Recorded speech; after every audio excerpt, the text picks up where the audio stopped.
భగవంతుని స్వరూపమైన వేదవ్యాసుల వారి శ్రీ చరణారవిందాలకు నమస్కరిస్తూ ఆహుతులు ఆసీనులైన ఆత్మీయ బంధుమిత్రులందరికీ వసంత నవరాత్రి ఉత్సవాల ద్వితీయ దినోత్సవ మహాభారత ప్రవచనానికి సహృదయ స్వాగతం సుస్వాగతం.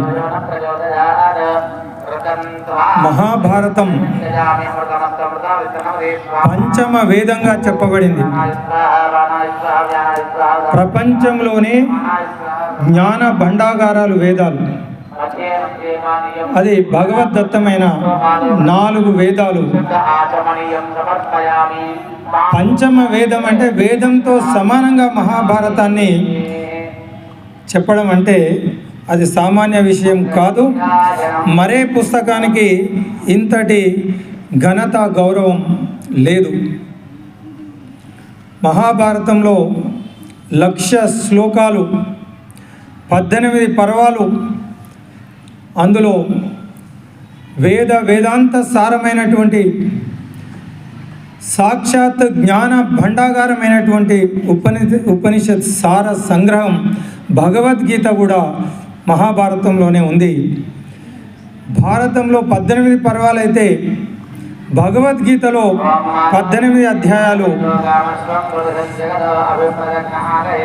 మహాభారత యుద్ధం మొదటి ప్రపంచ యుద్ధంగా మనం చెప్పుకోవచ్చు. మహాభారత యుద్ధంలో 18 అక్షోణీల సైన్యం పాల్గొన్నది. 11 అక్షోణీలు కౌరవుల సైన్యం అయితే 7 అక్షోణీలు పాండవుల సైన్యం. సో మొత్తం 18 అక్షోణీల సైన్యం పాల్గొన్నది. ఈ మహాభారత సంగ్రామం 18 రోజులు కొనసాగింది. అంటే 18 అనే సంఖ్య మహాభారతంలో ఇది మళ్ళీ రావడానికి ఒక విశిష్టత ఉంది. 1, 8 కలిస్తే 9. 9కి మనం అదొక అదృష్టవంతమైన సంఖ్యగా భావిస్తాం, లక్కీ నెంబర్ అని. 9 ఎందుకు లక్కీ నెంబర్ అయింది అంటే, నిజానికి మనం ఏదైనా శాస్త్రీయంగానే భారతదేశంలో పెద్దలు చెప్పడం జరిగింది. 108 అన్నది మన శాస్త్రాలలో చాలా పవిత్రమైనటువంటి సంఖ్య. అందుకే పూజ, మనం మాలలో కూడా 108 పూసలు ఉంటాయి. జపమాలలో 108 భూమి నుంచి సూర్యునికి దూరం, సూర్యుని వ్యాసార్థానికి 108 రెట్లు. భూమి నుంచి చంద్రునికి దూరం, చంద్రుని యొక్క వ్యాసార్థానికి 108 రెట్లు. మన శరీరంలో 108 మర్మస్థానాలు ఉంటాయంటాం. అదేవిధంగా సంస్కృత భాషలో అక్షరాలు, అల్పాక్షరాలు, దీర్ఘాక్షరాలు 54 కలిపి 108. అంటే 108కి అంత ప్రాధాన్యత ఉంది. అందుకనే 108 the sum of the digits 9 అవుతుంది. కాబట్టి 9 has been considered as the most luckiest number. 9ని ఎన్నిసార్లు మనం వేసినా, మల్టిప్లై చేసినా, యాడ్ చేసినా తిరిగి సమ్ ఆఫ్ ద డిజిట్స్ 9 వస్తుంది. కాబట్టి 9 పవిత్రమైనటువంటి సంఖ్యగా మనం తీసుకోవడం జరుగుతుంది. అందులో అంతటి ఔచిత్యం ఉంది. కాకతాళీయంగా 9ని లక్కీ నెంబర్గా మనం తీసుకోలేదు మిత్రులారా. అందుకనే మహాభారతం కూడా ఈ 18 అనే సంఖ్య మనకు 18 పర్వాలు, భగవద్గీతలో 18 అధ్యాయాలు, మరి మహాభారత యుద్ధంలో 18 అక్షోణీల సైన్యం. మహాభారత యుద్ధం 18 రోజుల పాటు కొనసాగడం, ఇది 18కి ఉన్నటువంటి సంఖ్య ప్రాధాన్యతను తెలియజేస్తుంది. అందుకే ఈ మహాభారతాన్ని పంచమ వేదం అన్నాం. ఇందాక విన్నట్టు ఈ సంసార్ అంటే ప్రపంచంలో ఉన్నది ఏదైనా మహాభారతంలో ఉంది. మహాభారతంలో లేనిది ఏది ప్రపంచంలో లేదు అని చెప్పి కుండ బద్దలు కొట్టి డంకా బజాయించి సాక్షాత్తు వేద వ్యాసులు ప్రకటన చేయడం జరిగింది. మిత్రులారా, మనం ప్రపంచంలో ఉన్న లైబ్రరీలలో ఉన్న పుస్తకాలను మొత్తం చదివితే ఎంత జ్ఞానం వస్తుందో రాదో, కానీ ఒక్క మహాభారతాన్ని కనుక మనం చదివితే వింటే అర్థం చేసుకుంటే అంతకంటే ఎక్కువ జ్ఞానం వస్తుందని చెప్పి వ్యాసుల వారే సెలవిస్తూ ఉన్నారు. అందుకనే దిక్కుమాలిన పనికిమాలిన పుస్తకాలు చదవడం కాదు, అసలు ఒక మహాభారతాన్ని కనుక మనం మన పిల్లలకు నేర్పిస్తే వారు ప్రపంచంలో వారికి తిరిగే ఉండదు అన్నది ఇక్కడ మహాభారతంలో వేదవ్యాసులు చెప్తున్నటువంటి విషయం. మహాభారతంలోని మరి వేదాంత సారమైనటువంటి ఉపనిషత్ సారమైనటువంటి సాక్షాత్ జ్ఞాన భాండాగారమైనటువంటి భగవద్గీత ఉంది. ప్రపంచంలో ఎక్కడ భగవంతుడు మాట్లాడిన మాటలు ప్రపంచంలో ఎక్కడ ఏ దేశంలో ఏ మతంలో కనిపించవు. మిత్రులారా, భారతదేశం యొక్క అదృష్టం ఏ పూర్వపుణ్యమో ఏ యోగ ఫలమో ఏ మంచి పువ్వులను ప్రేమించినావో నినుమోసని తల్లి కనక గర్భంన. ఈ దేశంలో కర్మభూమి, ధర్మభూమి, దివ్యభూమి, జగద్గురువు భారతదేశంలో పుట్టడం మన అదృష్టం. అందుకే భగవంతుని నోట జాలువారినటువంటి జ్ఞాన గంగా ప్రవాహం భగవద్గీత, అది భారతీయులకు మాత్రమే సొంతం. అలాంటి భగవద్గీతను మనం దగ్గర పెట్టుకుంటే మనకు ఇక అంతకన్నా ఐశ్వర్యం, అంతకన్నా అదృష్టం, అంతకన్నా ఆనందం మరొకటి ఉండదు. మానవ జీవితం చరితార్థం చేసుకోవడానికి కర్మానుసరణ చేసి ధర్మాచరణ చేసి జీవితం విజయవంతం చేసుకునే మోక్షాన్ని పొందే అవకాశం భారతదేశంలో ఉంది. కాబట్టి ఆ భగవద్గీత మనకు పరమాత్ముడు అందించిన భగవద్గీత మహాభారతంలో అంతర్భాగంగా ఉంది. భగవద్గీతను చేతిలో పెట్టుకున్న, భగవద్గీతను చూసిన, భగవద్గీత శ్లోకాలు చదివిన జీవితాలు దివ్యంగా మారిపోతాయి.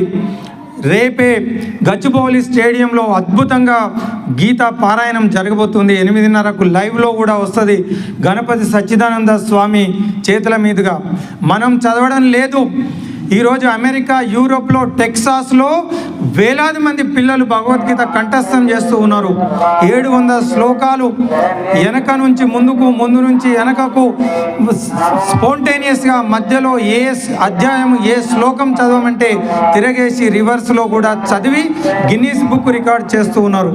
మాటలు రానటువంటి 3 సంవత్సరాల పిల్లలు భగవద్గీతను కంఠస్థం చేయడం, అది మన దేశంలో కాదు అమెరికాలో చేస్తూ ఉంటే మనం భగవద్గీతను కనీసం ఇంట్లో కూడా ఉంచుకోలేని దౌర్భాగ్యమైనటువంటి స్థితిలో ఉన్నాం.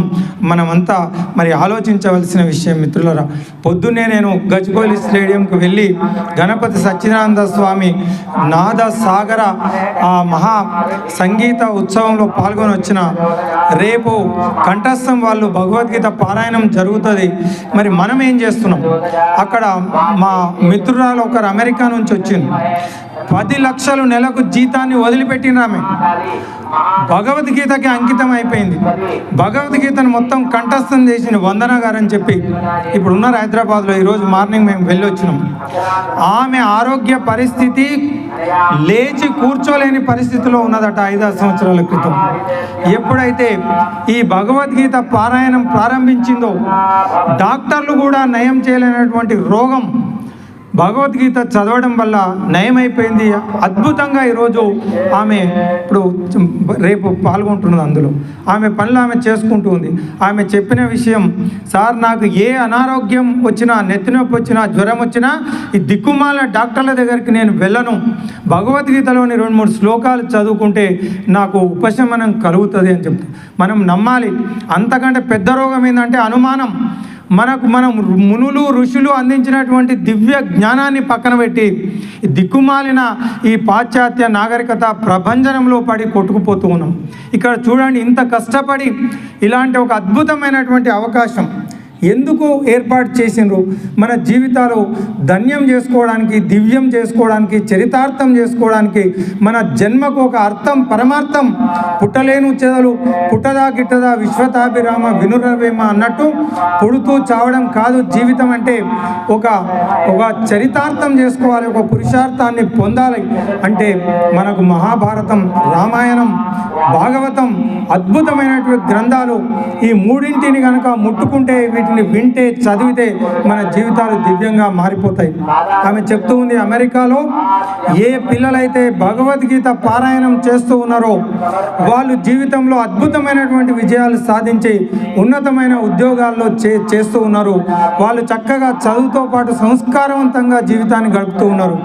ఎవరైతే ఈ దిక్కుమాలిన పాశ్చాత్య నాగరికత ప్రభంజనంలో పడి కొట్టుకుపోతూ ఉన్నారో, పాన్ పరాగ్ గుట్కా గంజాయి బ్యాచ్గా మిగిలిపోయి ధూమపానం ధూళిలో తేలిపోతూ, మారక ద్రవ్యాల మత్తులో మునిగిపోతూ, ఉగ్రవాదం ఊబిలో కూరుకుపోతూ, మరి క్షుద్ర రాజకీయాలకు సమిధలైపోతూ భస్మాసురులు ఎక్కడో లేరు.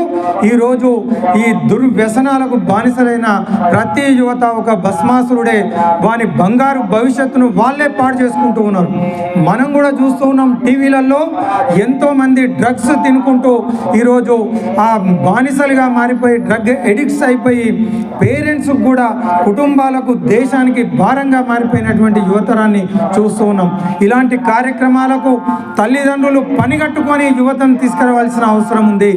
పూజకు వాడిపోయిన పువ్వులు పూజకు పనికిరావు.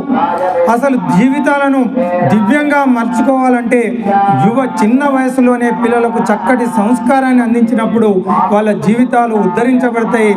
ఎందుకు మరి ఇక్కడ ఉన్నటువంటి ప్రాంతంలో మనం జ్ఞానం కోసం నయి జ్ఞానేన సదృశం ఇహలోకేన అని చెప్పి కృష్ణ పరమాత్ముడు చెప్పినట్టు, జ్ఞానానికి సమానమైనటువంటి ధనం ప్రపంచంలో మరొకటి లేదు అన్నప్పుడు అలాంటి ఒక జ్ఞాన యజ్ఞం ఇక్కడ జరుగుతూ ఉంటే, అక్షర యజ్ఞం, ఎందుకు ఇంట్లో కూర్చున్నారు కానీ ఇక్కడ రావలేకపోతున్నారు? ఆదిశంకరాచార్యులు అద్భుతంగా 2 మాటలు చెప్పారు. ప్రపంచంలో 3 దుర్లభాలు ఉంటాయట. 3 హైలీ పాసిబుల్ థింగ్స్. ఏంటివయ్యా అవి అంటే, 1 మనుష్యత్వం, 2 ముముక్షత్వం, 3 సద్గురత్వం. అంటే 84 కోట్ల జీవరాశులు ఉన్నాయి భూమి మీద. 84 crores living creatures are there. ఏదో 1 కోటిలో 1 మాత్రమే మానవ జన్మ ఎత్తే అదృష్టం పొందుతుంది. అట్లా 1 కోటి మంది మనుషులలో ఒక్కరికి మాత్రమే జ్ఞాన పిపాస కలుగుతుంది. చుట్టుపక్కల కోట్లాది మంది జనం ఉన్నప్పటికీ ఇక్కడికి వచ్చి కూర్చోవాలి, 2 మాటలు వినాలి. ఏం పాపం తగులుతుందా ఇక్కడ వచ్చి కూర్చుంటే? ఇంట్లో కూర్చొని టీవీల ముందు అతుక్కుపోతే జీవితం చరితార్థమైనట్టు. దగ్గర ఉంది కదా. 40 సంవత్సరాలకు ముందు ఎక్కడో ప్రవచనం జరుగుతూ ఉంటే 5 గంటలకు లేచి, నేను నా భార్య 5 గంటలకు లేచి నిజాం కాలేజీలో రామాయణ ప్రవచనం సుందర చైతన్య స్వామీజీ గారితో ఉంటే, ఉదయం ఆత్మబోధ, శంకరాచార్య ఆత్మబోధ 5 గంటలకు లేచి వెళ్ళేదండి.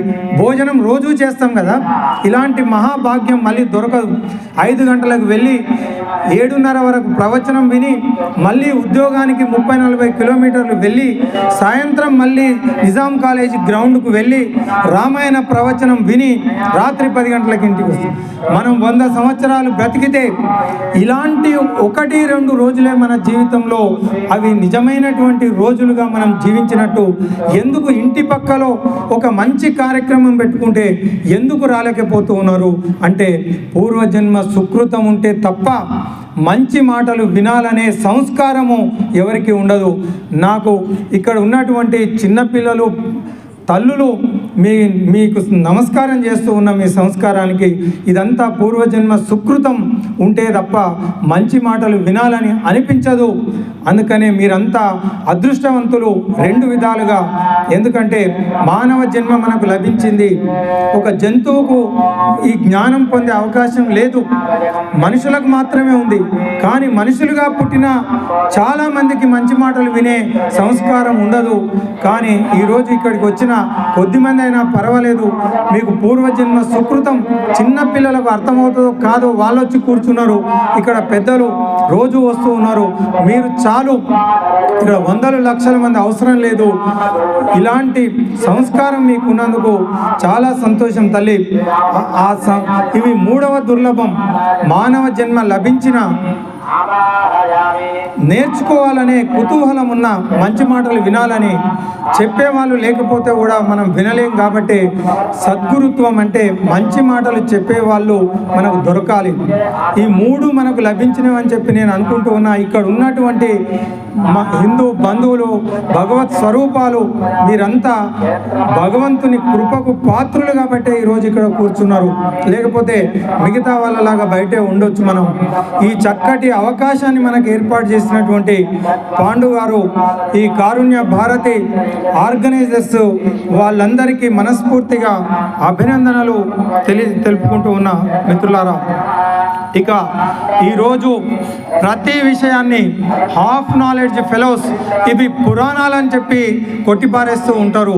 మహాభారతం పురాణం కాదు, మన జీవితాలను తల రాతలను మార్చే అదొక దివ్య ఔషధం. మహాభారతంలో ఉన్నటువంటి సైన్స్ అది డిస్టర్బెన్స్ బాగా అవుతుంది. అయినా కొంచెం ఇక్కడ దృష్టి పెట్టి మనం మాట్లాడుకునే మాటలు విందాం. ఈరోజు ప్రతి విషయాన్ని సైన్స్తో ముడిపెట్టి చూడడం జరుగుతుంది మిత్రులారా. అందుకనే వివేకానందులు చెప్పినట్టు test the religion in the lab then accept అంటారు. ప్రతి విషయం భారతదేశంలో మునులు ఋషులంతా గొప్ప సైంటిస్టులు, వాళ్ళు అన్ని సైన్స్ పరంగానే మనకు అందించడం జరిగింది. ఇక్కడ చిన్నపిల్లలు కూడా ఉన్నారు కాబట్టి, పెద్దలు కూడా ఉన్నారు కాబట్టి మన దగ్గర ఉన్నదంతా సైన్సే.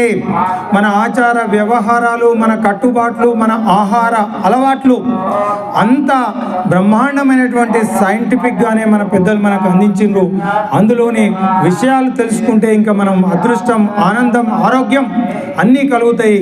ఇక మహాభారత విషయంలో ఉన్న సైన్స్, ఈరోజు ఆధునిక ప్రపంచం మేమేదో కనిపెట్టినామని చెప్పుకుంటున్న టెస్ట్ ట్యూబ్ బేబీస్, ఆ రోజే కౌరవులు మొత్తం గాంధారి గర్భాన్ని ఆమె అబార్షన్ చేసుకుంటే, నాకంటే ముందు నా సవతి కుంతికి ధర్మరాజు పిల్లలు పుట్టినరు, ఇక నాకు పుట్టే పిల్లలు రాజు కాలేరు అని చెప్పి బాధపడి గర్భస్రావం కడుపు పగలగొట్టుకుంటుంది. ఆ పిండం బయట గర్భస్రావం అయిపోతుంది, అబార్షన్. అప్పుడు వేదవ్యాసులు, ఆయన సకల విద్యా కోవిదుడు, వేదవ్యాసుల వారు ఆ పగిలిపోయిన పిండాన్ని, 100 ముక్కలైనటువంటి పిండాన్ని కుండలలో పెట్టి వాటిని బ్రతికించి మళ్ళీ జీవం పోసినటువంటి అద్భుతమైనటువంటి సంఘటన. అంటే మహాభారతం 1000 సంవత్సరాలకు ముందు భారతదేశంలో శాస్త్ర సాంకేతిక పరిజ్ఞానం వెల్లివిరిసింది అనడానికి మహాభారతంలో టెస్ట్ ట్యూబ్ బేబీస్ కౌరవులంతా ఈరోజు కనిపెట్టడం కాదు. అదేవిధంగా ఇప్పుడు క్రికెట్ మ్యాచ్ రోజు టీవీలోకి అతకపోతాం, లైవ్ టెలికాస్ట్. వాడు కొడుతూ ఉంటే వానికంటే ఎక్కువ వీడు ఎమోషనల్ ఫీల్ అవుతూ ఉంటాడు. కానీ మహాభారత యుద్ధం లైవ్ టెలికాస్ట్ చేయబడింది. ఈరోజు చదువుకున్న యువతి యువకులు తెలుసుకోవాల్సినటువంటి విషయం. ఇదేదో కాలక్షేపానికి పురాణం, సాయంత్రం ఎక్కడ టైంపాస్ కాక వచ్చి కూర్చొని వినే పురాణం కాదు. జీవితాలను చరితార్థం చేసుకునేటువంటి ఒక పరమార్థాన్ని అందించేది మహాభారతం. అందుకనే మహాభారత యుద్ధం లైవ్ టెలికాస్ట్ చేయబడ్డది బర్బారక అనే ఉపగ్రహం ద్వారా. ఎట్లా చెప్పగలుగుతారు మీరు లైవ్ టెలికాస్ట్ అంటే? యుద్ధం జరుగుతూ ఉంటే కురుక్షేత్రంలో, హస్తినాపురంలో ధృతరాష్ట్రునికి సంజయుడు లైవ్ ఏం జరుగుతుందో చెప్పడం మనకు తెలుసు. అంటే యుద్ధాన్ని, కురుక్షేత్రంలో జరిగే యుద్ధం, హస్తినాపురంలో సంజయుడు టీవీలో లైవ్ టెలికాస్ట్ చూసి, పక్కనే ధృతరాష్ట్రునికి చెప్పడం మనం చూస్తాం. అంటే మహాభారత కాలంలో ఇంతకంటే సైన్స్ అండ్ టెక్నాలజీ ఉంది భారతదేశంలో అని ఇదొక నిదర్శనం. అంతేకాదు మహాభారత యుద్ధంలో వాడినటువంటి దివ్యమైన బ్రహ్మాస్త్రము, ఆగ్నేయాస్త్రము, నాగాస్త్రము, వరుణాస్త్రము, ఈరోజు కెమికల్ వెపన్స్ అని చెప్పడం జరుగుతుంది. అవే నాగాస్త్రము అంటే కెమికల్ వెపన్, సమ్మోహనాస్త్రము అంటే మూర్చపోయేది, అది కూడా కెమికల్ వెపన్, బ్రహ్మాస్త్రము అంటే ఆటం బాంబు, న్యూక్లియర్ వెపన్. ఆ రోజే ఇలాంటి దివ్య అస్త్ర శస్త్రాలను, ఆ పరిజ్ఞానాన్ని భారతదేశం కలిగి ఉంది. మిత్రులారా, భారతీయులమైన మనం మన దగ్గర ఉన్నటువంటి ఇలాంటి జ్ఞానాన్ని మనం తెలుసుకోకపోతే ఈరోజు ప్రపంచమంతా తెలుసుకుంటూ ఉంది. ఈరోజు ఆటం బాంబు సృష్టికర్త రాబర్ట్ ఓపెన్ హైమర్, మీరు గూగుల్లో వెళ్ళి సెర్చ్ చేయండి. Atom bomb first nuclear test చేసిన తర్వాత, అమెరికా ఫస్ట్ న్యూక్లియర్ టెస్ట్ చేసింది. అణుశక్తిని ప్రపంచానికి మొట్టమొదలు చూపించింది. ఈ భూమండలాన్ని సర్వనాశనం చేయగలిగినటువంటి అద్భుతమైన అణుశక్తి ప్రయోగం జరిగింది. అది చేసినటువంటి వ్యక్తి రాబర్ట్ ఓపెన్ హైమర్. ఆయన న్యూక్లియర్ టెస్ట్ తర్వాత విలేకరులు సమావేశంలో అడుగుతారు, మీకు ఏమనిపిస్తుంది అని. ఆయన చెప్పినటువంటి మాటలు, ఆయన ఏమంటారంటే, open హైమర్ quoted a line from the Bhagavad Gita after witnessing the first nuclear bomb test. Now I am become death, the destroyer of worlds. భారతీయులు ప్రతి ఒక్కరు వినవలసినటువంటి మాట ఇది. అమెరికాలో న్యూక్లియర్ టెస్ట్ ఆటం బాంబును సృష్టించినటువంటి ఒక సైంటిస్టు ఆయన చెప్పినటువంటి మాటలు భగవద్గీతలోని 11వ అధ్యాయంలో 32వ శ్లోకాన్ని చదివి వినిపిస్తాడు. అంటే మనమేమో భగవద్గీత ఎందుకు, మేము చదువుకుంటున్నాము, ఇంజనీర్స్ము, దిక్కుమాలిన చదువులు చదువుతూ ఉన్నామని చెప్పి మన పిల్లలకు వద్దు నాన్న భగవద్గీత వద్దు, భాగవతం వద్దు, రామాయణం వద్దు, నువ్వు చదువుకో, మందిని ముంచు, డాక్టరుగా, ఇంజనీరుగా, తర్వాత పెళ్లి విడాకులు తీసుకొని దిక్కుమాలిన జీవితం గడుపు, తల్లిదండ్రులను తీసుకుపోయి ఓల్డేజ్ హోమ్లలో దొబ్బేసేయి, నీ పని నువ్వు చేసుకో అని చెప్పి మన పిల్లలను ఈ విధంగా విష సంస్కృతికి అలవాటు చేస్తూ ఉంటే, అమెరికాలో ఉన్న న్యూక్లియర్ సైంటిస్టు భగవద్గీతలోని శ్లోకాన్ని కోట్ చేయడం జరిగింది. ఇవి మీరు గూగుల్లో చూడండి. 11వ అధ్యాయం 32వ శ్లోకం, కాలోస్మి లోకక్షయకృత్ ప్రవృద్ధో లోకాన్ సంహూర్త మిహ ప్రవృత్త అని చెప్పి, నేనే మహాకాలమును సమస్త లోకాలను సర్వనాశనం చేసే కారణం నేనే అని చెప్పి ఓపెన్ హైమర్ భగవద్గీతను కోట్ చేయడం అంటే, వాళ్ళు భగవద్గీతను చదివి వాళ్ళ జీవితాలను ఉద్ధరించుకుంటూ ఉంటే, ఏ దేశంలో, ఏ కురుక్షేత్ర పరమ పవిత్ర ప్రదేశంలో సాక్షాత్తు శ్రీకృష్ణ పరమాత్ముడు ఈ భగవద్గీతను మనకు అందించారో దాన్ని మనం పక్కన పెట్టడం అన్నది ఎంతవరకు సమంజసం? మనం అంతకంటే దౌర్భాగ్యం, దురదృష్టం మరొకటి ఉండదేమో అనిపిస్తుంది. ఇంకా చిన్నపిల్లలు వాళ్ళు చదువుతారు అనుకుంటున్నారు, తల్లిదండ్రులే చెడగొడుతూ ఉన్నారు పిల్లలను. తల్లిదండ్రులు చెప్తే పిల్లల దోషం ఏం లేదు. ముసలిగా అయిన తర్వాత కళ్ళు కనిపించకుండా, చెవులు వినిపించకుండా, నడుములు పనిచేయకుండా ఉన్నప్పుడు అప్పుడు భగవద్ధ్యాస చేస్తామంటే వస్తుందా? ఒక ఆయన జీవితం అంతా స్వార్థ సంకుచితంగా మొత్తము లోలత్వంలో బ్రతికాడు. ఎప్పుడు డబ్బు డబ్బు డబ్బు, మందిని ముంచాలి, సంపాదించాలని సంపాదించి ఇక చనిపోయే స్థితిలో అంత 4 కొడుకులు పక్కన నిలబడ్డారు. బా బా బా అంటున్నాడు. బా అంటుంటే కొడుకులంతా అనుకున్నాడు వీడు ఎక్కడో బంగారం తీసుకొచ్చి దాచిపెట్టిండు, చెప్పు అని వాళ్ళ తగిలింది. ఆయన బా అంటున్నాడు, అంటే కొన ఊపిరిలో ఉన్నాడు. వీళ్ళేమో బంగారం చెప్తాడేమో, ఎవరికి ఇచ్చిండు, ఎక్కడ దాచిపెట్టిండు. లాస్ట్కు ఆయన చెప్పిన మాట ఏంటంటే, ఆ మూలకు బర్రెదుడ్డ చీపురు గట్ట మేస్తూ ఉంది.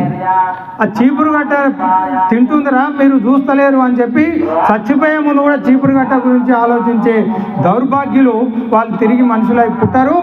వాళ్లకు ఆ అవకాశం దొరకదు. ఈ జన్మలోనే మనం తరించాలి.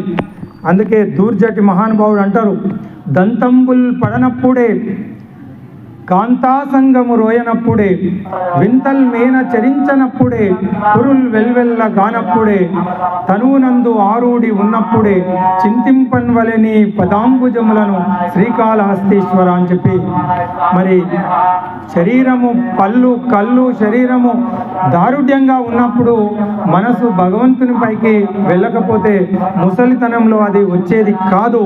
అందుకనే చక్కటి సంస్కారాలు చిన్నపిల్లలకి మనం అందించాలి. ఇక మహాభారతంలో లేనిది ప్రపంచంలో లేదు. ప్రపంచంలో ఉన్నది ఏదైనా మహాభారతంలోనే ఉంది. ఒక్క మహాభారతాన్ని మనం అర్థం చేసుకుంటే ప్రపంచాన్ని మనం అర్థం చేసుకోవచ్చు. మహాభారతంలో అన్ని రకాల భావోద్వేగాలు అంటే హ్యూమన్ ఎమోషన్స్, ధర్మం, నీతి, రాజనీతి, జ్ఞానం, ఈ పంచామృతాల కలయికే మహాభారతం. మన నిత్య జీవితంలో ఎదురయ్యే సందేహాలకు పరిష్కారాలు ఈ మహాభారతంలోనే దొరుకుతాయి. అందుకే పెద్దలు అనేవాళ్ళు, తింటే గారెలు తినాలి, వింటే మహాభారతాన్నే వినాలి. అలాంటి ఒక అద్భుతమైనటువంటి దివ్య ఔషధం ఈ మహాభారతం.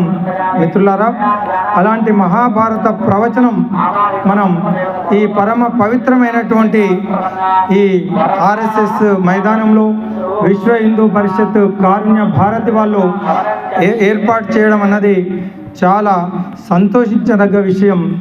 మరి మహాభారతం ఎన్ని రకాలుగా చెప్పుకున్నా దాన్ని మాటలు సరిపోవు. ఓంకారమే ప్రణవ ప్రకృతి పరమాత్మేయ ఫలరసాకృతి. ఓంకారమే ప్రణవ ప్రకృతి పరమాత్మేయ ఫలరసాకృతి. ధర్మం అర్థం కామం మోక్షం, ధర్మం అర్థం కామం మోక్షం, పూలుగా విరిసిన పుణ్య సంస్కృతి, పూలుగా విరిసిన పుణ్య సంస్కృతి. ఇది భారత భారతి, ఇది భారత భారతి. కర్మయోగమే ముక్తికి మార్గం, ధర్మాచరణం అనుసరణీయం. సత్యం జ్ఞానం త్యాగం శీలం, ప్రతిధ్వనించే పంచమ వేదం. ఇది భారత భారతి, ఇది భారత భారతి. లోకహితమే మన జాతికి నీతి, విశ్వశాంతిని కోరే పుణ్యధరిత్రి. భక్తి శ్రద్ధలతో భారత మాతకు, భక్తి శ్రద్ధలతో భారత మాతకు కర్మవీరుల మంగళహారతి, కర్మవీరుల మంగళహారతి. ఇది భారత భారతి, ఇది భారత భారతి. యత్ర యోగేశ్వర కృష్ణో యత్ర పార్థో ధనుర్ధర, తత్ర శ్రీ విజయోర్భూతి ధ్రువాని తిర్మ తిర్మమ. పక్కన మన వెనకాల ఉంది శ్రీకృష్ణార్జున విజయ రథం. చాలామంది ఇళ్లలో దీన్ని మనం చూస్తాం. ఏంటయ్యా దీని అర్థం అంటే ఆ శ్లోకం ఉంటుంది భగవద్గీతలో చిట్ట చివరి 18వ అధ్యాయంలో చివరి శ్లోకం. ఎక్కడైతే యోగీశ్వరుడైనటువంటి శ్రీకృష్ణ పరమాత్ముడు ఉంటాడో, ఎక్కడైతే ధనుర్ధారి అయిన పార్థుడు అర్జునుడు ఉంటాడో అక్కడ విజయం ఉంటుంది, విజయం వారికి లభిస్తుంది అని. అంటే ఆ ఫోటో తీసుకొచ్చి ఇంట్లో పెట్టుకుంటే విజయం లభించదండి.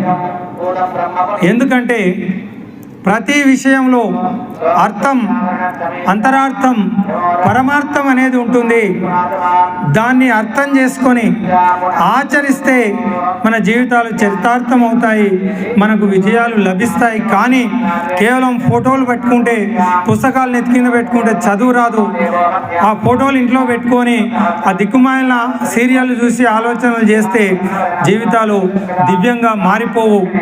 ఏమిటి అందులో ఉన్నటువంటి అర్థం, పరమార్థం, అంతరార్థం ఏమిటి అంటే, ఏ విషయానికైనా 3 levels ఆఫ్ అండర్స్టాండింగ్ ఉంటాయి. ఫస్ట్ది లెటర్ ఆఫ్ అండర్స్టాండింగ్, చూడగానే అర్థమైపోయేది. ఇది సామాన్యులకు, కామన్ పబ్లిక్ కూడా అర్థం చేసుకుంటారు. మీరు భారతీయులు కాకపోయినా ఎవరికైనా ఆ ఫోటో చూపిస్తే ఏమర్థమవుతుంది అంటే, ఒక రథం ఉంది, రథానికి గుర్రాలు ఉన్నాయి, రథాన్ని ఒక ఆయన నడిపిస్తూ ఉన్నాడు, ఒక ఆయన రథం పైన కూర్చున్నాడు. ఇది ఎవరికైనా అర్థమవుతుంది. ఇది సాధారణమైనటువంటి మీనింగ్. కానీ భారతదేశంలో ఉన్నటువంటి మహాభారతం గురించి తెలిసినటువంటి వ్యక్తికి దాన్ని చూపిస్తే ఆయనకు అందులో ఉన్న ఇన్నర్ మీనింగ్, అంతరార్థం చెప్పగలుగుతాడు. ఏంటయ్యా అంటే, అది శ్రీకృష్ణ పరమాత్ముడు మహాభారత యుద్ధంలో పార్థునికి రథ సారథిగా ఉండి విజయాన్ని చేకూర్చినటువంటి ఆ విజయ రథ సారథి ఆయన శ్రీకృష్ణుడు. ఆ వెనకాల ఉన్నది పార్థుడు. వాళ్ళు నరనారాయణులు అని చెప్పి మహాభారతం తెలిసిన వ్యక్తి చెప్పగలుగుతాడు. మిత్రులారా, అది సరిపోదు. కథ మాత్రమే తెలుసుకుంటే, information is nothing, it is useless, it will not change your life. But inspiration, what we need is inspiration. ఒక ప్రేరణ, స్ఫూర్తి మనకు కలిగించగలిగితే అది మన జీవితాలను మార్చుతుంది. లేకపోతే బాహుబలి సినిమా చూసి వచ్చినాం, సినిమాలు చూస్తాం, కథలు చూస్తాం, బాగుందని చెప్పి నవ్వుకుంటాం, దానివల్ల జీవితాలు మారవు. మహాభారతం, రామాయణం, భాగవతం ఇవి కథలు కాదు, మన జీవితాలను మార్చే స్ఫూర్తి దాయకాలు. ఇవి మన తలరాతలు మార్చే అవి దివ్య ఔషధాలు. కాబట్టి ప్రతి విషయంలో నాకేమిటి, నా జీవితం ఏ విధంగా దీనివల్ల నేను మార్చుకోగలుగుతా, ఏ ఆచరణ నేను చేస్తే నా జీవితాలు దివ్యంగా మారిపోతాయని చెప్పి మనం అందులో నుంచి ఆలోచించకపోతే, సినిమా చూసినా, మహాభారతం విన్నా, రామాయణం విన్నా ఒకటే, ఏ ఫలితం ఉండదు. ఇక్కడ వెనకాల ఉన్నటువంటి ఆ పరమాత్ముని యొక్క రథం మన జీవితాలు మారడానికి అది ఒక్కటి చాలు. మహాభారతాన్ని అర్థం చేసుకోవాలంటే ఒక జీవితం అంతా సరిపోదు. కేవలం ఈ పక్కన ఉన్నటువంటి ఒక్క ఫోటోను అర్థం చేసుకుంటే మన అందరి జీవితాలు మారిపోతాయి. మిత్రులారా, ఏంటి ఆ ఫోటో? అది మన జీవితం. ఆ రథం అంటే మన శరీరం. 5 గుర్రాలు ఉన్నాయి. ఏంటి 5 గుర్రాలు? మనిషికి ఉన్నటువంటి 5 జ్ఞానేంద్రియాలే 5 గుర్రాలు. రథమే మానవ శరీరం. ఏంటి జ్ఞానేంద్రియాలు అంటే, భగవంతుడు మనిషిని సృష్టించిన తర్వాత ఈ ప్రపంచాన్ని సృష్టించి ప్రపంచ జ్ఞానాన్ని మనం పొందడానికి 5 జ్ఞానేంద్రియాలు ఇచ్చాడు. These are the receivers, these are the instruments which are given to us to receive the world knowledge. కళ్ళ ద్వారా జ్ఞానాన్ని పొందుతాం, చెవుల ద్వారా, ముక్కు ద్వారా, నాలుక ద్వారా, చర్మం ద్వారా. అందుకనే వీటిని జ్ఞాన ఇంద్రియాలు అంటాం, సెన్స్ ఆర్గాన్స్. ఈ 5 గుర్రాలు మనిషికి ఉండేటువంటి 5 జ్ఞానేంద్రియాలు. జ్ఞానేంద్రియాలు ఏం పని చేస్తాయి? కళ్ళు ఏం పని చేస్తున్నాయి? బయటికి చూస్తూ ఉన్నాయి. ఏది మంచిగా కనిపిస్తే దాన్ని కావాలి అని. అట్లనే చెవులు అక్కడ శబ్దం వినిపిస్తుంటే దానికి ఆకర్షించబడతాయి. అలాగా ఏ సువాసన వస్తే దాన్ని పీల్చాలనుకుంటుంది. ఈ జ్ఞానేంద్రియాలు ప్రపంచం వైపు పరుగులు తీస్తూ ఉంటాయి, అంటే గుర్రాల్లాగా. కాబట్టి ఈ ప్రపంచం వైపు పరుగులు తీసే జ్ఞానేంద్రియాలను పరమాత్మ వైపు మళ్లించకపోతే నీ జీవితం అధోగతి పాలైపోతుంది, అర్థం లేకుండా ముగించుకుపోతుంది. కాబట్టి ఆ జ్ఞానేంద్రియాలు ఎవరి అధీనంలో ఉంటాయి అంటే మనస్సు అధీనంలో ఉంటాయి. మైండ్, ఈరోజు అనాటమీ చదువుతున్నటువంటి MBBS ప్రపంచం మొత్తంలో డాక్టర్లకు కూడా అర్థం కానటువంటి గొప్ప జ్ఞానాన్ని భారతదేశంలో అందించింది. డాక్టర్లకు తెలిసింది ఒక physical body. First year MBBS మొత్తం అనాటమీ గురించి చదువుతారు, కానీ వాళ్ళకు అర్థం కానటువంటిది మన మునులు ఋషులు మనకు చెప్పింది మనిషికి ఒక శరీరం కాదు 3 శరీరాలు ఉంటాయన్నది ఈనాడు మెల్లమెల్లగా అర్థం చేసుకుంటున్నారు పాశ్చాత్యులు. ఆధునిక సైన్స్ మెల్లమెల్లగా అర్థం చేసుకుంటుంది. ఒక్క శరీరం కాదు 3 శరీరాలు. స్థూల శరీరం, సూక్ష్మ శరీరం, కారణ శరీరం, physical body, mental body, spiritual body. కాబట్టి ఈ 3 శరీరాలు మనసులో ఉన్నప్పుడు మనస్సు ఏం పని చేస్తుంది అంటే, కనిపించేది ఫిజికల్ బాడీ అందరికీ అర్థమవుతుంది, కానీ లోపల మైండ్ అనేది ఉంది కదా, ఈ మైండ్ ఏం పని చేస్తుంది అంటే మైండ్కు ఉన్నటువంటి ఇన్స్ట్రుమెంట్స్, గొప్ప ఆయుధాలు ఈ 5 జ్ఞానేంద్రియాలు మైండ్ చేతిలో ఉంటాయి. కాబట్టి మనిషి చెడిపోవాలన్నా బాగుపడాలన్నా ఎవరు కారణం? అందుకే భగవద్గీతలో ఉద్ధరే ఆత్మనాత్మానం ఆత్మ ఏవ మనోబంధు ఆత్మ ఏవ రిపురాత్మన. శ్రీకృష్ణ పరమాత్మునికి మించినటువంటి సైకాలజిస్ట్, పర్సనాలిటీ డెవలప్మెంట్ ప్రపంచంలో ఎక్కడా లేదండి. ఈ ఆధునిక సైకాలజీ మొత్తము ఒకే ఒక శ్లోకంలో అద్భుతంగా చెప్పిండు.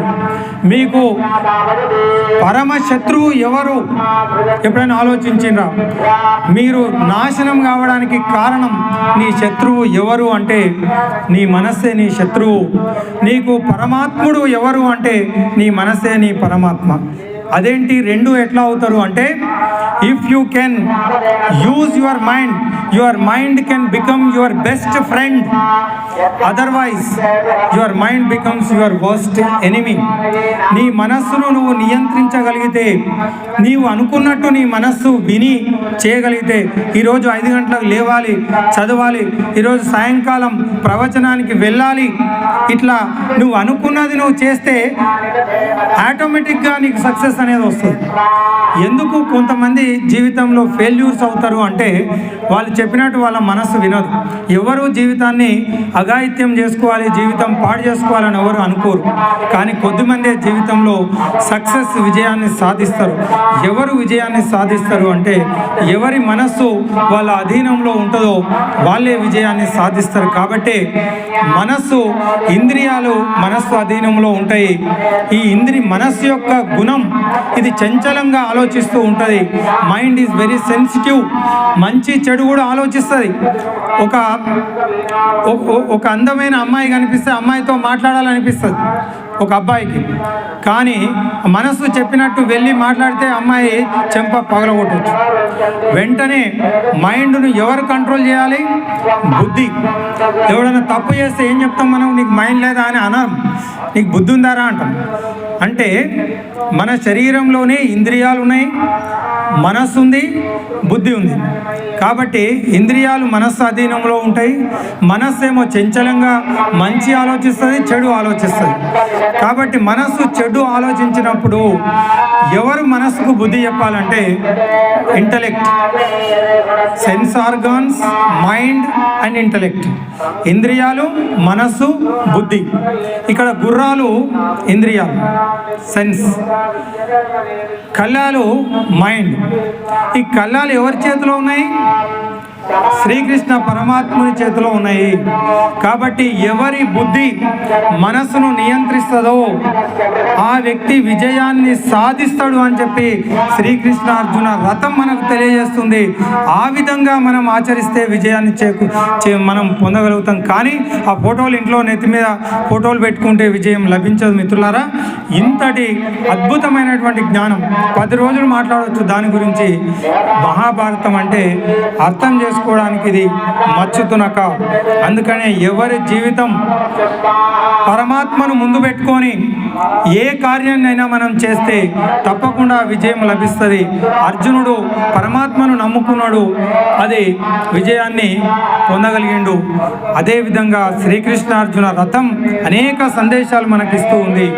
మన బుద్ధి మనసును నియంత్రించాలి అన్నది సైకాలజికల్గా గొప్ప మెసేజ్ అయితే, ఇక అందులో శ్రీకృష్ణ పరమాత్మ జీవితమే పుట్టుక నుంచే ధర్మ సంస్థాపన, దుష్ట శిక్షణ, శిష్ట రక్షణ చివరి దాకా చేసినటువంటి ఒక మహా విప్లవకారుడు శ్రీకృష్ణ పరమాత్ముడు.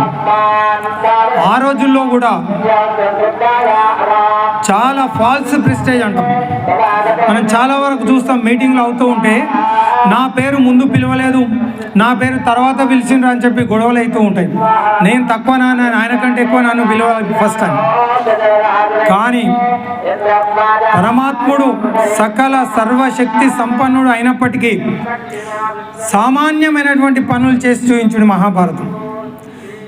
బాహుబలి సినిమాలో హీరో ఎవరు అంటే అందరూ చెప్తారు ప్రభాస్ అని. మరి మహాభారతానికి హీరో ఎవరు అంటే శ్రీకృష్ణ పరమాత్ముడు. మహానుభావులు చాలామంది ఉన్నారు.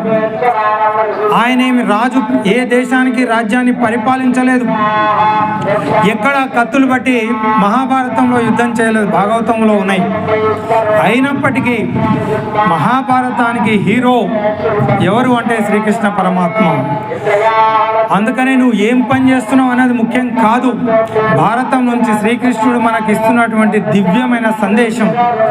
నువ్వు ఏ పని చేస్తున్నావు అనేది ముఖ్యం కాదు, ఎంత బాగా పని చేస్తున్నావు అనేది ముఖ్యం. నువ్వు ప్రవచనం చెప్తున్నావా, వింటున్నావా, వంట చేస్తున్నావా, ఇల్లు ఊపుతున్నావా, ఉద్యోగం చేస్తున్నావా, పాఠం చెప్తున్నావా. జీపులారెడ్డి గారు, నేను డిగ్రీ చేస్తున్నప్పుడు ఆయన ఇంటికి వెళ్తే ఆయన ఇంటి ముందు ఒక టేబుల్ పైన కూర్చున్నాం. ఆయన ఒరే అని, ఆయన చదువుకోలే, కర్నూల్లో ఛాయ బండి చేసి ఛాయ్ అమ్ముకున్నాడు ఆయన. ఈరోజు లక్షల కోట్ల ఆస్తులు సంపాదించాడు. విశ్వ హిందూ పరిషత్ ఆంధ్ర తెలంగాణ సంవత్సరం చందా మొత్తం 2 రాష్ట్రాలు చందా ఎంత ఇస్తే మన మిత్రులకు తెలుసు, ఒక్కడే అంత చందా ఇచ్చేవాడు ప్రతి సంవత్సరం. రామాయణం అశోక్ సింఘాల్ గారు వచ్చినప్పుడు రామ జన్మభూమి ఉద్యమం జరుగుతుంది, చాలా డబ్బులు ఖర్చు అవుతున్నాయంటే ఇంట్లో నుంచి లక్షల రూపాయలు తీసుకొచ్చి ఇచ్చి, ఇంకా సరిపోకపోతే భార్యను పిలిచి ఎంత బంగారం ఉంది, అవసరమైతే బంగారం కూడా అమ్మి మనం ఇక్కడ ఈ మహాకార్యానికి ఇవ్వాలని చెప్పినటువంటి గొప్ప సంస్కారవంతుడు పుల్లారెడ్డి గారు. ఆయన చెప్పినటువంటి మాట, ఒరే నాకు చదువు రాదు కానీ నేను కర్నూలులో ఛాయ చేసి అమ్మేవాడిని, నా జీవితం అక్కడి నుంచి మొదలైంది. ఈరోజు ఇంత డెవలప్ కావడానికి కారణం నాకు ఒకటే కోరిక, ఏ పని చేసినా సరే నాకంటే మంచిగా ఎవడు పని చేయొద్దు అని ఎవడైతే అనుకుంటాడో వాడు తప్పకుండా ముందుకు వెళ్తాడు. నేను ఛాయ్ చేసి అమ్మేది నాకు ఒకటే కోరిక, అందరు ఛాయ్ చేస్తారు, నేను ఛాయ్ చేస్తాను. అందరి ఛాయ్ కంటే నా ఛాయ్ బాగుండాలి, డిఫరెంట్గా ఉండాలి అని చెప్పి నేను అల్లము, ఇలాచి, లవంగాలు ఇలా దంచి నేను ఛాయ్ చేసేది. నా దగ్గర ఛాయ్ తాగిన వాళ్ళు అబ్బాయి ఎంత బాగుందని అనుకునే వాళ్ళు 30-40 కిలోమీటర్ల నుంచి వాళ్ళు ప్రయాణం చేసేవాళ్ళు. టీ తాగాలనిపించినప్పుడు వద్దు కర్నూలుకు వెళ్దాం, కర్నూలులో బాగుంటుంది అని చెప్పి వచ్చి తాగేవాళ్ళు. నా వ్యాపారం పెరిగింది, లక్షల రూపాయలు సంపాదించిన. ఆ విధంగా స్వీట్ హౌజులు, ఈ విధంగా ఇంజనీరింగ్, మెడికల్ కాలేజీలు ఈరోజు కోట్ల రూపాయలు ఈ విధంగా జరిగింది బిడ్డ. మీరు రోడ్డు ఊకినా పర్వాలేదు, నాకంటే బాగా రోడ్డు ఊకొద్దు అని ఏ పని చేసినా పర్వాలేదు బిడ్డ, అట్లా చేయాలి. ఈరోజు ప్రవచనం ఏదో 6 గంటలకు ఎవరు వస్తలేరు, ఏదో ఒకటి చెప్తే సరిపోతుందిలే అని చెప్పి కాదు. నీకు ఏ పని అప్పచెప్పినా భగవంతుడు అప్పచెప్పిన పనే కదా. చిత్తశుద్ధితో ప్రయత్నం చేయాలి, చదువుకోవాలి, ఇంకా ఏం చెప్పాలి, ఆ పరమాత్ముడు ఏం చెప్పిస్తాడు మనకు అనుకుంటే 2 మంచి మాటలు చెప్పే అవకాశం దొరుకుతుంది. మనకు తెలిసిన విషయాలు చెప్పు. నేను సంవత్సరం చెప్పిన విషయం చెప్పకుండా చెప్పే అనుగ్రహం భగవంతుడు ఇచ్చాడు. అంటే చిన్నప్పటి నుంచి వింటూ ఉంటాం, వినడమే కదా. వేదాలంటే వినడం. ఎవరు బాగా వింటారో వాళ్ళకు జ్ఞానం వస్తుంది. జ్ఞానం రావడానికి ప్రధాన కారణం వినడం. మనం గణేష్ పండుగ చేసుకుంటాం. Ganesh symbol of knowledge. విద్యార్థులను తీసుకుపోయి గుంజీలు తీపిస్తాం. ఏంటయ్యా గణేశుడు ఇచ్చే మెసేజ్ అంటే చాలా మెసేజ్లు ఉన్నాయి. తల్లిదండ్రులను దైవాలుగా చూడాలి. తల్లిదండ్రులను గౌరవించనోడు గణపతి పూజకు అర్హుడు కాదు. చెవులు పెద్దగా ఎందుకుంటాయి గణేశుని కంటే? విను విను విను విను. వినడం వల్లే జ్ఞానం వస్తుంది. Who is the best student అంటే best listener is best student. మనందరికీ జ్ఞానం రావాలి. జ్ఞానం వల్లనే జీవితాలు మారుతాయి. కాబట్టి జ్ఞానం రావాలంటే వినడం నేర్చుకోవాలి. ఎక్కడ నుంచైనా మంచి విషయాలను ఎవరైతే శ్రద్ధగా వింటారో వాళ్ళ జీవితాలే మారిపోతాయి. కాబట్టి ఆ వినడానికి అంత ప్రాధాన్యత ఉంది. ఎవరు చెప్తూ ఉన్నా మనం మంచి మాటలు వినాలి. మరి మహాభారతంలో అనేక మనకు పాత్రలు, అనేక వాళ్ళ ద్వారా మనం నేర్చుకోవాల్సిన విషయం ఉంది. ముందుగా శ్రీకృష్ణ పరమాత్ముడు మనకు చెప్పినటువంటి విషయం, ఆయన ఒక మెసెంజర్గా వెళ్ళిండండి. ఒక పోస్ట్ మ్యాన్ లాగా నువ్వు వెళ్ళి వాళ్ళతో మాట్లాడరారా అంటే నాకు ఆ పని చెప్తావా? ఆఫ్టర్ ఆల్ ఒక ఎవడో పని మనిషికి చెప్తే వాడు వెళ్ళి మాట్లాడొస్తాడు కదా. నువ్వు రాసే ఉత్తరం తీసుకెళ్ళి ఇచ్చొస్తాడు కదా. ఒక అంబాసిడర్, ఒక రాయబారి అంటే ఒక చిన్న ఉద్యోగం నాకు చేయమంటావా అని చెప్పి అనలేదు. పాండవులు తమ భక్తులు కాబట్టి వాళ్ళ కోసం ఏం చేయడానికైనా పరమాత్ముడు ముందుకొచ్చినటువంటి విషయం మనం మర్చిపోవద్దు. ఫాల్స్ ప్రెస్టేజ్ పెట్టుకొని నాకు పని చెప్తావాను, నేను చేయాలి అని చెప్పి నేను అనే అహంకారం అనే మురికి కూపంలో పడి మనుషులు పతనమైపోతూ ఉన్నారు. పరమాత్ముడు ఆయన చేసినటువంటి పనులు మనం చూస్తే ఒక రాయబారిగా వెళ్తాడు కౌరవుల దగ్గరికి. అక్కడ దుర్యోధనుడు అతిథి మర్యాదలు ధృతరాష్ట్రుడు చెప్తాడు, అయ్యా వచ్చేటోడు మామూలు వ్యక్తి కాదు, నువ్వు మస్కా కొట్టు, మన వైపు తిప్పుకో. శ్రీకృష్ణుడు చాలా డేంజర్ పాలిటిక్స్ ఉంటాయి. రాజనీతి మొత్తం అర్థమవుతుంది మహాభారతం వింటే. చాలా కుట్రలు కుతంత్రాలు ఎన్ని జరుగుతాయి మహాభారతంలో. అన్ని పిల్లలు నేర్చుకుంటే మోసపోకుండా జీవించవచ్చు. సైకాలజికల్గా ముందే మస్కా కొట్టడం అప్పటి నుంచే ప్రారంభమైంది. కృష్ణునికి మర్యాదలు అన్నీ చేసి డ్యాన్సులు వెల్కమ్లు చెప్పి తీసుకొచ్చి బ్రహ్మాండంగా ఆయనకు అతిథి సత్కారాలు చేస్తే మన వైపు తిరిగిపోతాడని దుర్యోధనుడు అతిథి మర్యాదలు చేసి రండి అని చెప్తే నో అంటాడు. మీ ఇంటికి రాను, నీ దిక్కుమాలిన ఈ అధర్మము అవినీతి తిండి మంచినీళ్ళు కూడా నీ ఇంట్లో తాగరా అని చెప్తాడు. అని చెప్పి పిలవకపోయిన ధర్మాత్ముడైనటువంటి విదురుని ఇంటికి వెళ్ళి ఆయన తిని పడుకుంటే కూడా డోర్ కొట్టి లోపలికి పోయి, అయ్యో మా ఇంట్లో కుర్చీ లేదే ఎక్కడ అని వెతుకుతుంటే ఉన్నదాని మీద కూర్చొని ఏం లేదు కదా అంటే ఆ తినేసిన అరటిపండు తొక్క కూడా తింటాడు. అంటే పరమాత్మ దేనికి లొంగిపోతాడు అంటే భక్తికి పరవశుడు అవుతాడు. భక్తుల దగ్గరికి రావాలనుకుంటాడు. భక్తుల కోసం ఏమి చేయడానికైనా సిద్ధపడతాడు శ్రీకృష్ణ పరమాత్మ. ఇప్పుడు చూస్తాం పరమాత్ముడు భక్తుల కోసం ఎంత దిగజారుతాడో అనడానికి ఇది నిదర్శనం. రాయబారిగా వెళ్ళిండు, అక్కడ బంధించడానికి ప్రయత్నం చేస్తే బుద్ధి చెప్పి వచ్చిండు. అంతేకాదు యుద్ధం మొదలు అయ్యేటప్పుడు భీష్ముడు అతిరథ మహారథుల లిస్టు తయారు చేస్తాడు. ఆ రోజు అతిరథి మహారథి అంటే ఇంతమందితో యుద్ధం చేస్తున్నారు, విఐపీస్ లిస్టు. అందులో కర్ణుని పేరు ఉండదు. కర్ణుడు ఫాల్స్ ప్రెస్టేజ్కు ఆయన ఒక రిప్రజెంటేటివ్. ఎప్పుడు Karna always wanted to prove himself.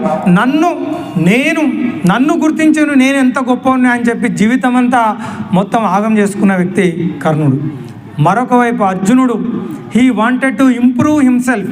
ప్రతి క్షణం అరణ్యవాసమైన మనకు హస్తినాపురమైన ప్రతిరోజు సాధన చేసి తనను తాను ఉద్ధరించుకున్నటువంటి వ్యక్తి అర్జునుడు. కాబట్టి కర్ణుడు నా పేరు లిస్టులో రాయవా, నువ్వు మొదటి నుంచి చూస్తున్నా నన్ను తక్కువ చూపు చూస్తున్నావు, ఈ ముసలోడు చస్తే తప్ప నేను యుద్ధభూమిలో అడుగు పెట్టా అని చెప్పి దుర్యోధనకు చెప్తాడు, ఐఎమ్ యువర్ బెస్ట్ ఫ్రెండ్, కానీ మీ తాత నన్ను డిస్క్రిమినేట్ చేస్తున్నాడు, నన్ను తక్కువ చేసిండు, లిస్టులో నా పేరు రాయలేదు, ఈ ముసలోడు చచ్చినాక వస్తారా నేను, వాడు చేయని యుద్ధం అని చెప్పి అలిగిపోతాడు. ఇదండి దిక్కుమాలినటువంటి ఫాల్స్ ప్రెస్టేజ్. ఆ రోజు ఉంది, ఈ రోజు ఉంది.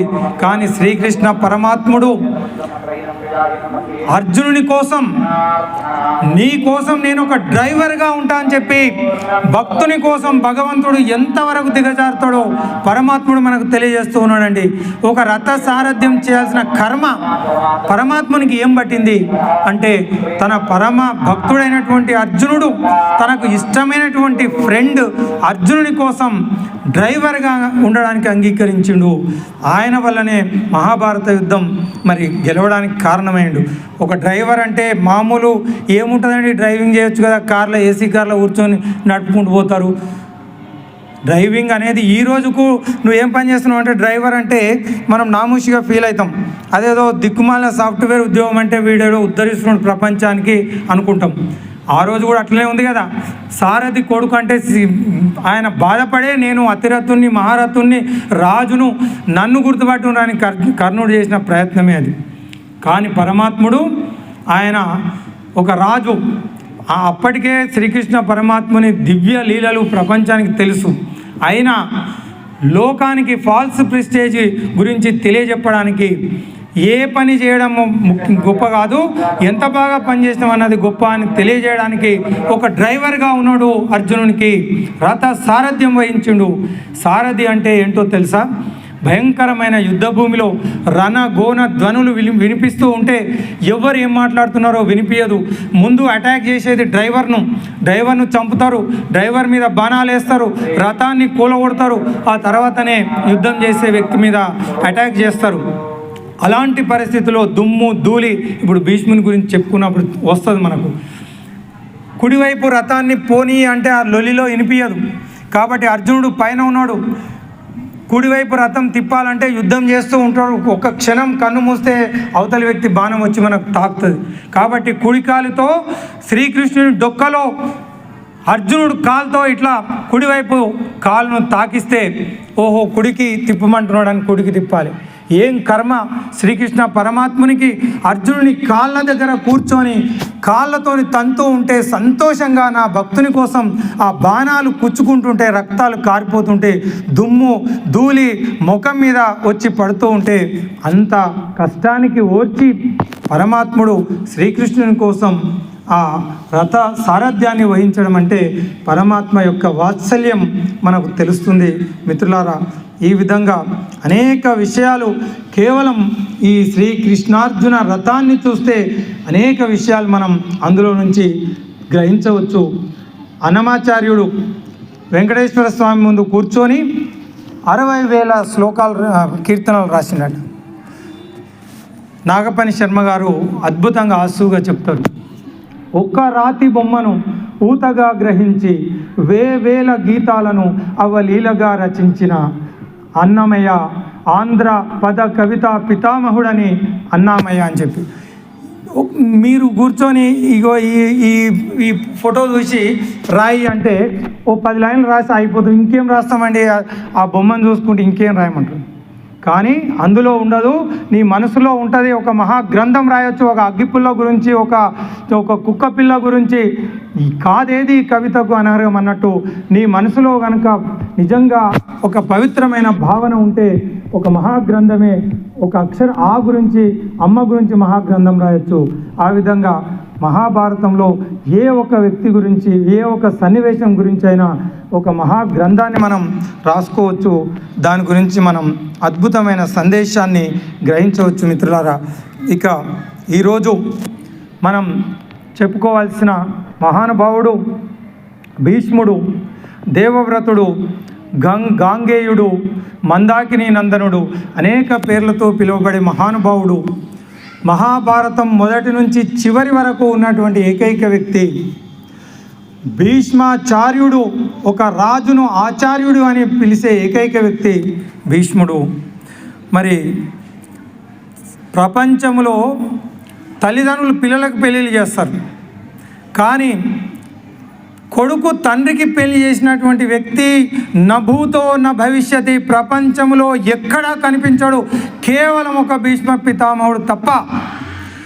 ఈరోజు పిల్లలు వినాలండి, ఇవి తల్లిదండ్రులను వృద్ధాశ్రమాలలో వేసి అమెరికాకు వెళ్ళి ఇంకేముంది మీకు డబ్బు పంపిస్తా కదా, ఎక్కడో ఆశ్రమంలో ఉండి మీరు నన్ను చదివించరు, మీకు నేను డబ్బులు ఇస్తున్నా అని చెప్పి భారతదేశంలో మాతృదేవోభవ, పితృదేవోభవ, ఆచార్య దేవోభవ అన్న భారతదేశంలో వృద్ధాశ్రమాలు ఎందుకు వస్తూ ఉన్నాయి అంటే ఇలాంటి సంస్కారం. భీష్ముని కథ చెప్పండి, ఏ కొడుకు తల్లిదండ్రులను వృద్ధాశ్రమానికి వెళ్ళనీయడండి.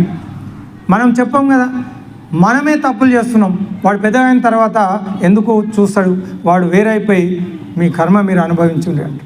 భీష్ముని గురించి తల్లిదండ్రులకు సేవ చేసిన విషయం ప్రపంచంలో అగ్రగామిగా నిలిచినటువంటి వ్యక్తి శ్రవణ కుమారుడు.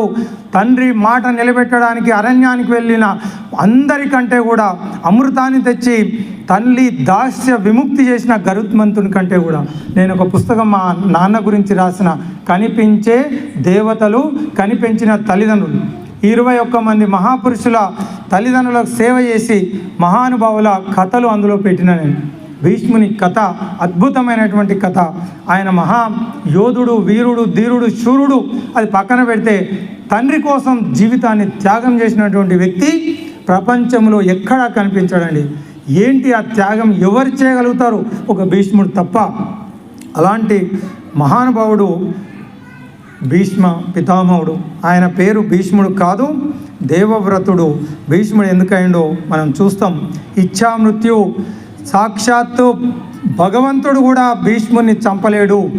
అలాంటి మహావీరుడు భీష్ముడు. మనం వింటాం భగవద్గీత ఎంత ప్రాధాన్యత సంతరించుకుందో.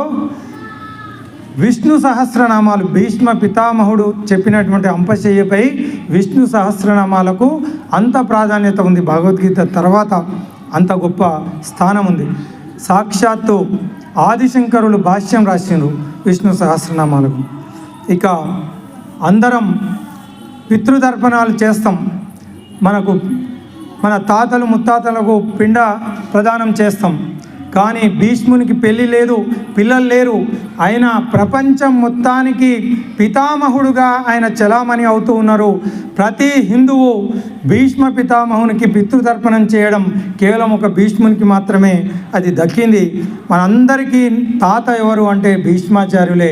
పితామహుడు తాతగా ఆయనకు మాత్రమే అట్లాంటి అవకాశం దొరికింది. మిత్రులారా, మహాభారతం కావచ్చు, రామాయణ కాలం కావచ్చు, భగవంతుడు అవతరించి మన కళ్ళ ముందు తిరుగుతూ ఉన్న భగవంతుణ్ణి గుర్తించే సంస్కారం లేకపోతే, ఆ రోజు శ్రీకృష్ణుని దుర్యోధనుడు శ్రీకృష్ణ పరమాత్ముడు పుట్టకముందే అనౌన్స్మెంట్ చేసి పుట్టగానే అద్భుతాలు చేస్తూ ఒక బ్రహ్మరాక్షసులను సంహరిస్తూ ధర్మ సంస్థాపన చేస్తూ ఉన్నప్పటికీ మూర్ఖులు శ్రీకృష్ణుని భగవంతుడుగా వాళ్ళు గుర్తించలేదు. దుర్యోధనుడు అంటారు, ఇది ఇంద్రజాలం మహేంద్రజాలం, అందుకనే బంధించే ప్రయత్నం చేసింది. కొద్దిమంది మాత్రమే, భీష్ముడు, కుంతి, విదురుడు, అక్రూరుడు లాంటి కొద్దిమంది మాత్రమే కృష్ణుడు పరమాత్ముడు అని నమ్మినటువంటి వ్యక్తులు. వాళ్ళల్లో భీష్మునికి తెలుసు శ్రీకృష్ణుడు పరమాత్ముడు అని తెలుసుకున్నటువంటి వ్యక్తి. ఇప్పుడు కూడా భగవంతుడు మన కళ్ళ ముందు ఉన్న భగవంతుడే అని తెలుసుకునే సంస్కారం లేకపోతే, పక్కనే ఉన్న ఆ రోజు కూడా శ్రీకృష్ణుడు పక్కనే తిరిగిన కొందరు భగవంతుడని గుర్తించలేకపోయినరు, వాళ్ళ జీవితాలు ఉద్ధరించుకోలేకపోయినరు. అసమాన ధైర్య సాహసాలకు, అనుపమ విక్రమ పరాక్రమానికి భక్తి జ్ఞాన వైరాగ్య త్రిమూర్తి స్వరూపం భీష్మాచార్యులు. ఇక ఆయన జీవిత విశేషాల గురించి మనం క్లుప్తంగా తెలుసుకునే ప్రయత్నం చేస్తే, భీష్ముడు గత జన్మలో అష్టావసువుల్లో ఒకరు. ఈ వసువులు ఎవరు అంటే 8 మంది వసువులు. వీళ్ళు సాక్షాత్తు బ్రహ్మ సృష్టిలో సృష్టించబడ్డటువంటి మహానుభావులు. 8 మంది వసువులు దేవతలకు సహాయం చేస్తూ ఉంటారు. ఒకరోజు 8 మంది వసువులు ఆకాశ మార్గంలో తమ భార్యలతో కలిసి విహరిస్తూ ఉన్న సమయంలో భూమి మీద వశిష్ఠ మహర్షి ఆశ్రమాన్ని చూస్తే ఆ వశిష్ఠ మహర్షి ఆశ్రమంలో ఒక దివ్య తేజస్సుతో నందిని గోవు కనిపిస్తుంది. ఈ అష్టావసువుల్లో 8వ వసువు భార్య, ఏమండి ఆ గోవు చాలా ముచ్చటగా ఉంది. ఇప్పుడు రామాయణంలో సీతమ్మ ఆ బంగారు నెమలి తెమ్మన్నట్టు ఆ గోవును నాకు తీసుకొచ్చి ఇవ్వండి అని అడుగుతుంది. ఈ దిక్కుమాలిన ఆలోచన నీకేంటి? ఇది మనం ఏదో విహారం చేస్తూ ఉన్నాము, అది ఏమనుకుంటున్నావు? ఆ వశిష్ఠ మహర్షి ఆశ్రమంలో అది పూజలు అందుకుంటున్నటువంటి దివ్యమైనటువంటి కామధేను యొక్క అంశం అది గోవు. దాన్ని అపహరించడం మామూలు విషయం కాదంటే, లేదండి అబ్బే నేను ఎప్పుడు ఏం అడగలేదండి, ఈ ఒక్కటి అడిగితే కూడా తీసుకురారా అంటాం. ఈ మనకు అప్పుడప్పుడు గుర్తొస్తుంది. ఒక పల్లెటూరులో ఒక అబ్బాయికి పల్లెటూరు అమ్మాయిని ఇచ్చి పెళ్లి చేసి, కొత్తగా పెళ్లి చేసిన తర్వాత పట్నం తీసుకొచ్చిండు ఆ పిల్లని. ఇద్దరు కలిసి తిరుపతికి ట్రైన్లో ప్రయాణమైంది. జీవితంలో మొట్టమొదటిసారి ఆ పిల్ల ట్రైన్ చూసింది. ట్రైన్ చూడగానే అబ్బో ఎంత పెద్దగా ఉందండి ఇది ఏంటండి అంటే, ఒకసారి నువ్వు పల్లెటూరులో పెట్టినావు, నీకు తెలియదు, దీన్ని ట్రైన్ అంటారు. అమ్మ ఇంత పెద్దగా ఉందండి అంటే, అవునే దీంట్లో 20-30 డబ్బాలు ఉంటాయి, ఒక్కొక్క డబ్బానే ఒక్కొక్క బస్సులా ఉందండి అంటే, అవును బస్సు కంటే ఎక్కువ ఉంటుంది, ఏమనుకుంటున్నావు మరి ఇది ట్రైన్ అంటే, అబ్బో ఎంత బాగుందని అంటే, ఇంకా లోపలికి రా చూద్దు ఎంత బాగుంటుంది అంటే పోయి లోపల కూర్చుంటారు. ఆమె తిక్కాయి చూస్తుంటారు అక్కడిక్కడ, అబ్బో ఏందండి ఇది బస్సు అయితే కింద కూర్చుంటాము, ఇక మీద కూడా కూర్చోరు అంటే, అవునే ఇది ట్రైను, కూర్చోవడమే కాదు పండుకొని కూడా పోవచ్చు అంటే, అవునా అండి పండుకొని కూడా పోతారా అంటే, అవును మరి ఏమనుకుంటున్నావు బెర్త్ అంట. అవునా అండి అంటే అక్కడిక్కడ చూస్తే ఒక తీగ కనిపిస్తుంది. అబ్బా ఇదేంటండి అంటే, అది చైను అంటాడు. అంటే ఏంటండి అంటే, అది వట్టి లాగితే ట్రైన్ ఆగిపోతుంది. అవునా అండి ఒకసారి లాగండి అండి. ఒకసారి లాగడం ఏంది, అది ఎప్పుడు పడితే అప్పుడు చైను లాగొద్దు, అది ఏదో అత్యవసర పరిస్థితులలో లాగడానికి పెట్టిండ్రు అంటే ఏంటి అంటే మనకు విలువైన వస్తువులు ఏమైనా పోతే, ఏదో ప్రమాదం జరిగితే అప్పుడు ట్రైన్ లాగాలి. అవునా అండి అంటే, అయినా పర్వాలేదండి ఒకసారి లాగండి నాకు చూడాలనిపిస్తుంది అంటే. కొత్త పెళ్ళి భార్య అడుగుతుంది, కోరిక తీర్చాలి అయినా, ఇక మరి ఏం చేద్దాం, ఏందా మనకు డబ్బులు కూడా లేవే, ఊరికనే ట్రైన్ ఆపితే ఆ టీటీ వస్తాడు ఫైన్ వేస్తాడు. అవునా అండి ఎంత ఫైన్ అంటే, జేబులో చూస్తే 500 నోట్లు 4 ఉంటాయి, 2000 ఉన్నాయి జేబులో, మరి ఎట్లా అంటే, అవునా అండి అని ఇట్లా ఆలోచించి ఆ పక్కన మీద కూడా వండుకుంటాడు, వాడు నిద్రపోతుంటాడు. ఈమె మంచి సలహా ఇస్తుంది, అట్లా కదండి ముగ్గురమే ఉన్నాం కదా డబ్బాలో, నువ్వు లాగు, ఆ టీటీ వస్తాడు కదా ఇన్స్పెక్టర్ వచ్చి అడిగితే వీడే లాగిండని చెప్దాం, ఇద్దరం చెప్దాము, అప్పుడు వాడినే పట్టుకుంటాడు. భలే హుషారునవే నువ్వు, ఏమో అనుకున్న పల్లెటూరులో కానీ భలే తెలివితేటలు ఉన్నాయా నీ, కానీ మంచి పని, ఇట్లయితే బాగుంటుంది, పైసలు ఖర్చు కావు, నీ కోరిక కూడా తీరుతుందని చెప్పి వాడు లాగుతాడు. ట్రైన్ ఆగుతుంది. ఎవడరా ట్రైన్ ఆపిందని ఆ డబ్బాలకు టీటీ వస్తాడు. ఎవడు ఆపిండు అంటే, ఇద్దరు భార్యాభర్తలు కలిసి, ఇగో వీడే అండి లాగిండు, ఇప్పుడేమో పైకి ఎక్కి పండుకున్నాడు. దిగురా అంటే వాడు దిగుతాడు. ట్రైన్ నువ్వేనా ఆపిందంటే, అవునయ్యా నేనే ఆపిందంట. ఎందుకు ఆపినవరా అంటే, వీళ్ళిద్దరు నా జేబులో 500 నోట్లు 4 ఉండే, వీళ్ళు కొట్టేసారు సార్, మీరు కావాలంటే మన జేబులో చూడండి 500 నోట్లు 4 ఉన్నాయి లేవో చూడండి. వీళ్ళు బిక్కముఖం వేస్తారు. రే అంటే టీటీ చెప్తాడు, వాడు ఇంత ఖచ్చితంగా చెప్తుండు కదా, నీ జేబులో ఉన్న నోట్లు వానికి ఎట్లా తెలుస్తుంది, 4 500 నోట్లు ఉన్నాయి అంటుండు కదా, నువ్వు తీరా నీ జేబులోకి వెళ్ళి తీరా. కాసారి మావేశానంటే, లేదు తీ అంటే 4 500 నోట్లు దొరుకుతాయి. అమ్మ వాడు అమాయకుని చూసి వాని జేబులోకి వెళ్ళి కొట్టేసాను మీరని వానికి పైసలు ఇచ్చి వీళ్ళకి పనిష్మెంట్ ఇస్తారు. అంటే దిక్కుమాలిన కోరికలు ఎంత అనర్థాన్ని తీసుకొస్తాయో మనకు రామాయణంలో ఎప్పుడు ఏది అడగని తల్లి మరి ఆ రోజు అంటే అది జరగాల్సి ఉంది కాబట్టి ఇట్లా ఈ అష్టావసువులు హాయిగా వాళ్ళు ఆ గంధర్వులు వాళ్ళ లాగా వసువులు వాళ్ళు దివ్య రూపాలలో వాళ్ళు తిరుగుతూ ఉంటారు. ఒక భార్య ఈ దిగుమాలిన కోరిక కోరుతుంది, ఏమైనా సరే అండి ఆ గోవును అపహరించాను. ఇక తప్పదు కదా, వానితో పాటు 8 మంది గ్యాంగుని దించుతాడు. అరే అందరం కలిసిపోదాంరా అంటే మంచిదని వానికి సపోర్ట్గా 8 మంది వస్తారు.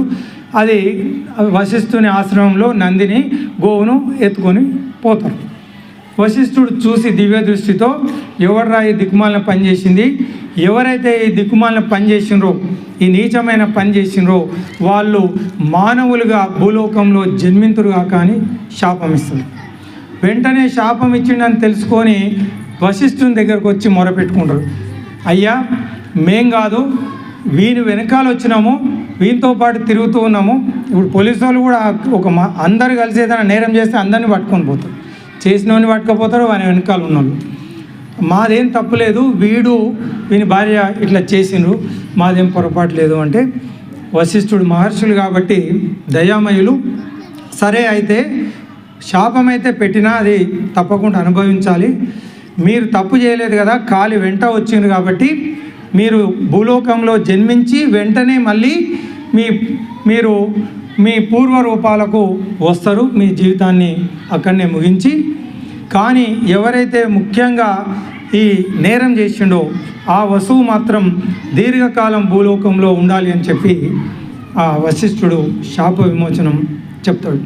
ఆ విధంగా 8 మంది భూలోకంలో ఎక్కడ జన్మించాలి అని వెతుకుతూ చూస్తారు. ఒక మంచి తల్లిదండ్రులకు జన్మించాలని చెప్పి వాళ్ళు వెతుక్కుంటూ ఉంటారు. అప్పుడే గంగాదేవి కూడా బ్రహ్మ సభలో ఒకసారి ఆమె అనుకోకుండా ప్రవేశిస్తుంది. గాలికి ఆమె పైట ఎగిరిపోతుంది. ఆ బ్రహ్మ సభలో ఉన్న వాళ్ళంతా ఒక్కసారి డిస్టర్బెన్స్ అయ్యి అక్కడ తిరిగి చూస్తారు.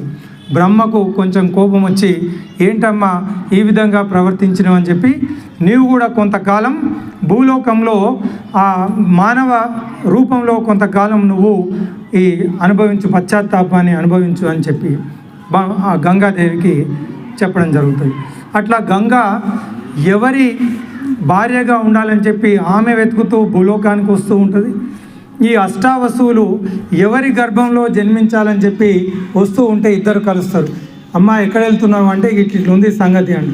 అయితే మాకు అదే సమస్య, అమ్మ ఎవరో మామూలు వ్యక్తుల కడుపులో పుట్టే కంటే నీ కడుపులో పుడితే మాకు పుణ్యం పురుషార్థము తల్లి, మాకు ఇట్లా శాపం ఉంది, ఈ 8 మంది 7గురిని పుట్టగానే చంపేయాలి, ఒక్కడి మాత్రం చంపకుండా వదిలిపెట్టాలి, ఇది దయచేసి అనుగ్రహించు అంటే సరే అని చెప్పి ఆ గంగాదేవి, ఇది తెలియకుండా మహాభారతాన్ని మనం చదివితే గంగాదేవి ఏంది, ఒక తల్లి పుట్టిన బిడ్డలను తీసుకెళ్ళి గంగలో వేసి చంపుతుందా? ఇలాంటి దుర్మార్గమైన కథలు మహాభారతంలో ఉన్నాయా అని చెప్పి హాఫ్ నాలెడ్జ్ తోటి ఆలోచిస్తే అర్థం కాదు. దాని వెనకాల ఉన్న కథ మనకు తెలిస్తే వాళ్ళను ఉద్ధరించడానికే గంగాదేవి ఆ పని చేసింది అన్నప్పుడు గంగాదేవి చేసింది తప్పనిపించదు.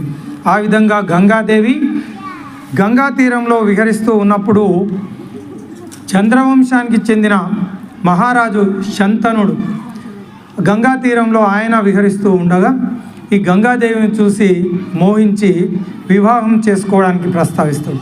అప్పుడు గంగాదేవి షరతులు విధిస్తుంది. నన్ను వివాహం చేసుకోవాలంటే నేను చెప్పిన దాన్ని మీరు ఒప్పుకోవాలి. ఏంటి అని అడిగితే, నేను ఏ పని చేసినా నువ్వు నో అనొద్దు, కాదు కూడదు అనొద్దు, ఆ విధంగా నువ్వు అంగీకరిస్తే నీకు భార్యగా ఉండడానికి నాకు అభ్యంతరం లేదు.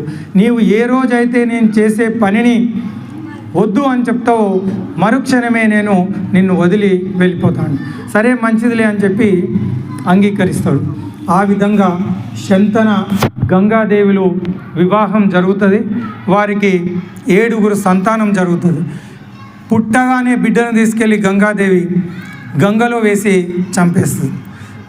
శంతనుడు చూస్తూ ఉంటాడు. 7 మందిని చంపేసిన తర్వాత ఇక ఆయన కూడా భరించలేకపోతాడు. భార్య లేకపోయినా పర్వాలేదు, నాకు నా సంతానం మిగిలాలని చెప్పి ఈ 8వ సంతానం పుట్టగానే గంగాదేవిని వారిస్తాడు. నువ్వు చంపడానికి వీల్లేదు, నా పుత్రుణ్ణి నాకు ఇవ్వు అంటే, మన వివాహానికి ముందు కండిషన్ ప్రకారం ఎప్పుడైతే నువ్వు నో అని చెప్తావో ఆ రోజు నుంచి నేను వెళ్ళిపోతా అని చెప్పి, కానీ ఈ చిన్నపిల్లవాడిని నువ్వు పెంచలేవు, నేను పెంచి విద్యాబుద్ధులు నేర్పించి సంస్కారవంతుని చేసి నీకు అప్పచెప్తా అని చెప్పి గంగాదేవి ఈ పిల్లవాడిని తీసుకెళ్ళి ఆమె విద్యాబుద్ధులు నేర్పించి పెద్దవాణ్ణి చేసిన తర్వాత శంతన మహారాజుకు అప్పగిస్తుంది. ఆ విధంగా ఈ భీష్ముడు, అంటే ఆయన పేరు భీష్ముడు కాదు, దేవవ్రతుడు శంతన మహారాజుకు కొడుకుగా వచ్చిన తర్వాత ఆయన పరాక్రమం, ధైర్య సాహసాలను చూసి సంతోషపడతాడు. ఆ విధంగా భార్య గంగాదేవి వెళ్ళిపోయింది. శంతన మహారాజు గంగా తీరంలో తిరుగుతూ ఉంటే సత్యవతిని చూస్తాడు ఒకసారి.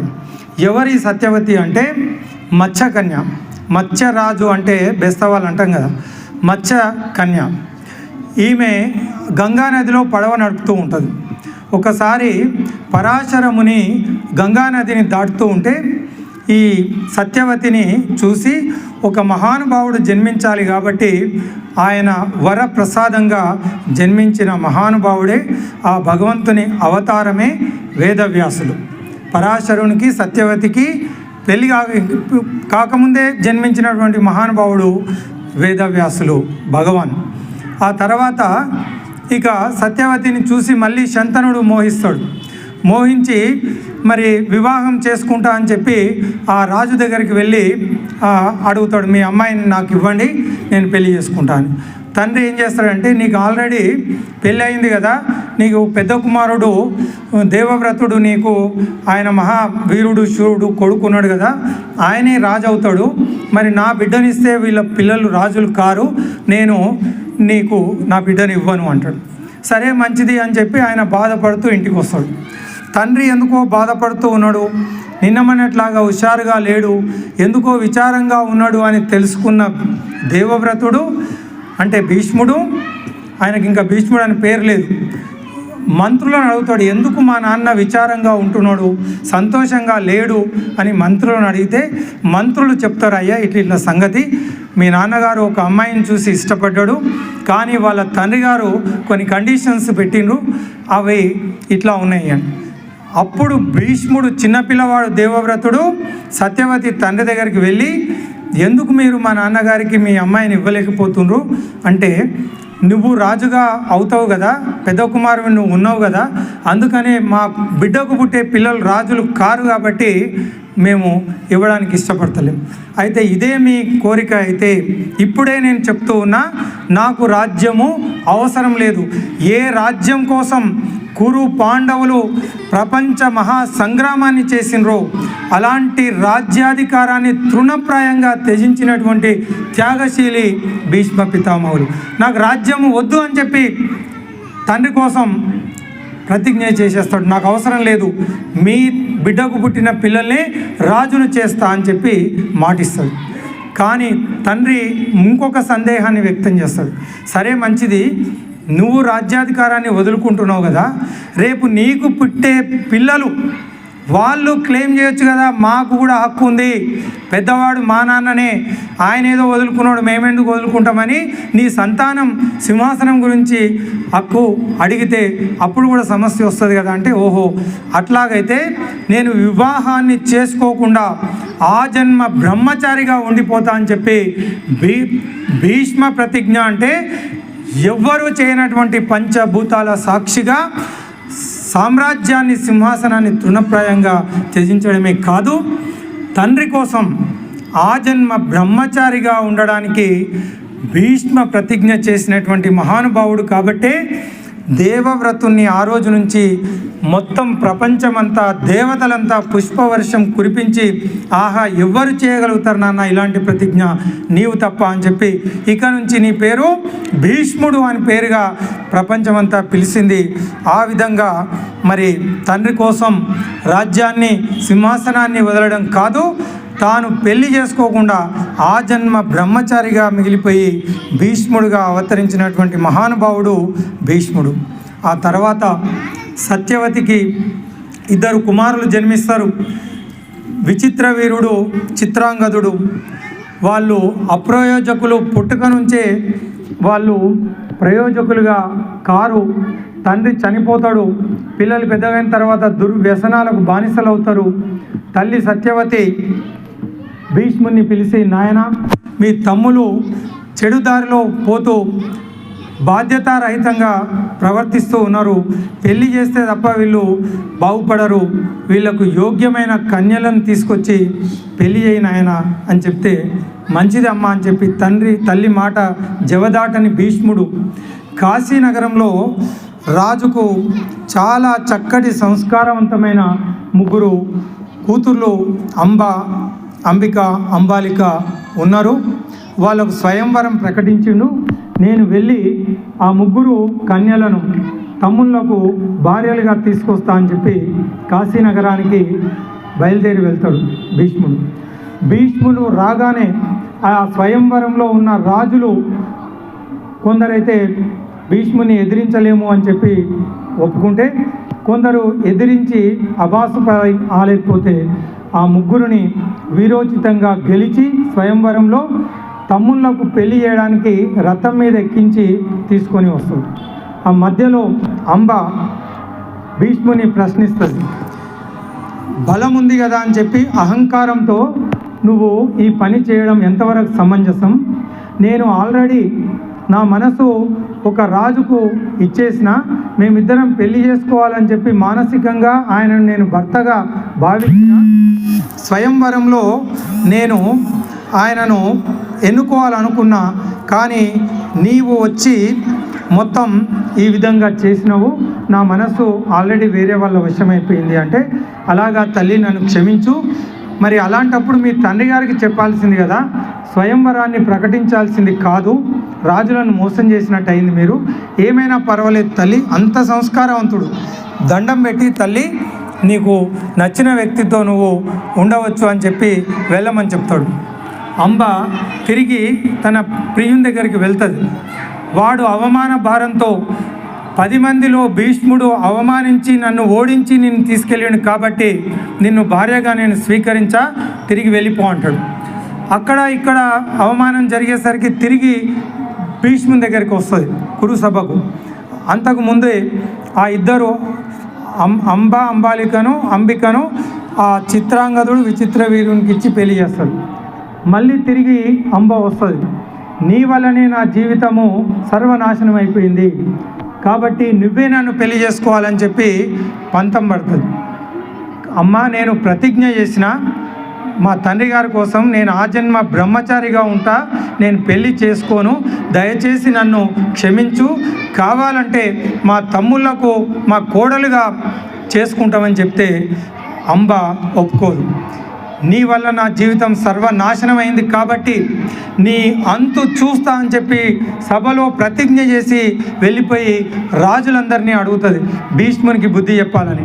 ఎవరు భీష్ముని ఎదిరించే ధైర్యం చెయ్యరు. చాలామంది ఏం చెప్తారంటే, అమ్మ భీష్మునికి ఎవరు చెప్పలేరు, చెప్పే వ్యక్తి ఒకే ఒక్కడు ఉన్నాడు, ఆయన టీచర్, ఆయన గురువు, సాక్షాత్తు భగవంతుని స్వరూపమైనటువంటి పరశురాముడు. ఆ పరశురాముడు మాత్రమే ఆయనకు చెప్పగలుగుతాడు, ఎవరు చెప్పలేరు. ఎవరి పరశురాముడు అంటే రావణాసురుడే మనకు తెలుసు, మహావీరుడు అని చెప్తాం. రావణాసురుణ్ణి ఒక పురుగులాగా 2 వేళ్లతో లేపి చెరసాలలో వేసినటువంటి మహావీరుడు కార్తవీయార్జునుడు. అలాంటి కార్తవీయార్జునుని గండ్రగొడ్డలితో సంహరించినటువంటి వ్యక్తి పరశురాముడు. అంటే మీరు ఊహించుకొని, రావణాసురుని పురుగులాగా పట్టుకున్నాడు కార్తవీయార్జునుడు. కార్తవీయార్జునుని ఒకే వేటుతో సంహరించిన వ్యక్తి పరశురాముడు. 21 సార్లు భూమండలాన్ని తిరిగి క్షత్రియ సంహారం చేసినటువంటి భగవంతుని అవతారం పరశురాముడు. అలాంటి పరశురాముని దగ్గర విద్యాభ్యాసం చేసిన మహానుభావుడు భీష్మాచార్యులు. అదే రామావతారంలో ఆయన విరమించి తపోవనానికి వెళ్తారు. అయితే ఇక అంబ పరశురాముని దగ్గరికి వెళ్ళి వేడుకుంటుంది, అయ్యా మీ స్టూడెంటు ఈ విధంగా నా జీవితాన్ని ఆగం చేసిండు, ఆయనకు బుద్ధి చెప్పండి, నన్ను పెళ్లి చేసుకోమనండి, నా జీవితం ఇట్లా అయిపోయింది అని. నా విద్యార్థి అట్లా చేయడు, నా శిష్యుని గురించి నాకు తెలుసు, దేవతలు సైతం ధర్మాన్ని తప్పొచ్చు, కానీ నేను చదువు నేర్పిన భీష్ముడు ధర్మాన్ని తప్పడు అంటాడు. అయితే నాకు గత్యంతరం లేదు, ఇక్కడే నాకు ఇంకా రక్షించే వాళ్ళు లేరు, ఇక్కడే నీ సమక్షంలో అగ్నికి ఆహుతిగా ఆత్మాహుతి చేసుకుంటా అని చెప్పి ఆత్మహత్య ప్రయత్నం చేస్తుంది అంబ. అమ్మ తల్లి చావకు, ఆగు అని పిలిపిస్తా అని చెప్పి భీష్ముని పిలుస్తాడు. బాబు ఇట్లా ఉంది తల్లి, పెళ్లి చేసుకొని ఆయన అంటాడు. సార్ మీరు చెప్పిన విద్యనే కదా, అసత్యం చెప్పొద్దు, ఆడిన మాట తప్పొద్దు, ధర్మాన్ని ఎప్పుడు ధర్మాచరణ మనం వీడొద్దు అని చెప్పింది కదా, ప్రతిజ్ఞ చేసినా నేను పెళ్లి చేసుకోను. పర్వాలేదురా, నేను టీచర్ని చెప్తున్నాను, మీ గురువును చేసుకోను ఆయన, నేను చెప్తున్నా అంటాడు. మీరు చెప్పినా భగవంతుడు చెప్పినా భీష్ముడు ప్రతిజ్ఞ చేసిన తర్వాత చేసుకోడు. నా మాటకే ఎదురు చెప్తావా నువ్వు, నాకు ఎదురు చెప్తే పర్యవసానం నాతో యుద్ధం చేయాల్సి వస్తుంది, మీరు ఏ విధంగా సెలవిస్తే ఆ విధంగా అని పరశురాముడు, భీష్ముడు కొన్ని రోజులు మహాభారత యుద్ధం కంటే భయంకరమైనటువంటి యుద్ధం జరుగుతుంది గురు శిష్యుల మధ్య. ఇక బ్రహ్మాస్త్ర ప్రయోగం, ఆయన గండ్రగొడ్డలి, భీష్ముడు బ్రహ్మాస్త్రం, ముల్లోకాలు భయకంపితం అయిపోతే సకల దేవతలు దిగివచ్చి ఇద్దరికి నచ్చజెప్పి, మీరు ఈ విధంగా అయితే లోకాలన్నీ నశించిపోతాయి, మీరు యుద్ధాన్ని విరమించండి అని చెప్పి ఓదార్స్తారు. ఇక అంబ, ఇక్కడ కూడా పరిష్కారం దొరకలేదు, గురువు చెప్పిన కోరిక తీరలేదు. ఏం చేయాలని చెప్పి హిమాలయాలకు వెళ్ళి పరమశివుని గురించి ఘోరమైన తపస్సు చేస్తుంది. పరమశివుడు ప్రత్యక్షమై, అమ్మ ఎందుకు తపస్సు చేస్తున్నావు అంటే, తపస్సు చేసి జీవితాన్ని ఉద్ధరించుకోవాలి కదా, ప్రతీకారం ఎట్లా ఉంటుంది, రాక్షసులు ఇలాంటి వాళ్ళు. పరమశివుడు ప్రత్యక్షమైతే మోక్షాన్ని కోరుకోకుండా భీష్మాచార్యుణ్ణి సర్వనాశనం చేయాలి, అలాంటి వరం నాకు ఇవ్వు, భీష్ముని చంపాలంటది. అమ్మ, భీష్ముని చంపడం నా వల్ల కూడా కాదు, నేను ఆ వరాన్ని ఇవ్వలేను అంటాడు పరమేశ్వరుడు. మరి అలాగైతే ఏదో ఒక సమయంలో శరీరాన్ని వదిలిపెట్టాలి, ఇచ్ఛామృత్యు ఉంది, తండ్రి ఆయన ఇచ్ఛామృత్యు వరం ఇచ్చిండు అంటే, భీష్ముని చంపడం ఎవరి వల్ల కాదు, చావుకు కారణం మాత్రం నువ్వు కాగలుగుతావు తల్లి అని చెప్తే, ఆ విధంగా ఆమె తర్వాత జన్మలో ఈ శిఖండిగా అవతారం ఎత్తుతుంది. ఎవరికి? మన ద్రౌపది తండ్రి ద్రుపదుని కడుపులో శిఖండిగా జన్మిస్తుంది. ఆ విధంగా మహాభారత యుద్ధంలో భీష్ముడు చావడానికి 9 రోజులు భయంకరమైన యుద్ధం చేస్తాడు. భీష్ముడు తన కళ్ళ ముందు మహాభారతం అంతా జరుగుతూ ఉంటుంది. సింహాసనాన్ని రక్షిస్తా అని చెప్పి, మీరు బాహుబలి సినిమా చూస్తే కట్టప్ప క్యారెక్టర్ను భీష్ముని ప్రేరణగా తీసుకొని రాసుకున్నాడు ఆయన. అంటే సింహాసనానికి బద్ధుడు భీష్ముడు. తన కళ్ళ ముందు ఇవన్నీ జరుగుతాయి, పిల్లలు చనిపోతారు. అంబిక పెళ్ళిళ్ళు చేస్తే ఆ తాగుబోతులు వాళ్ళు చనిపోతారు అర్ధాంతరంగా, పిల్లలు లేరు, వంశము లేదు. తల్లి, నాయన నువ్వు పెళ్లి చేసుకోమని ప్రాధేయపడుతుంది. అమ్మ నేను చేసుకోను అంటాడు. అప్పుడు వేదవ్యాసుని పిలిచి, ధర్మశాస్త్రం ప్రకారం ఆయన కొడుకే కాబట్టి నాయన వంశాన్ని ఉద్ధరించడానికి సంతానం కావాలంటే అంబను పంపిస్తారు. ఆ రోజు ఆ ధృతరాష్ట్రుడు, ఆమె భయంకరంగా కళ్ళు మూసుకుంటుంది.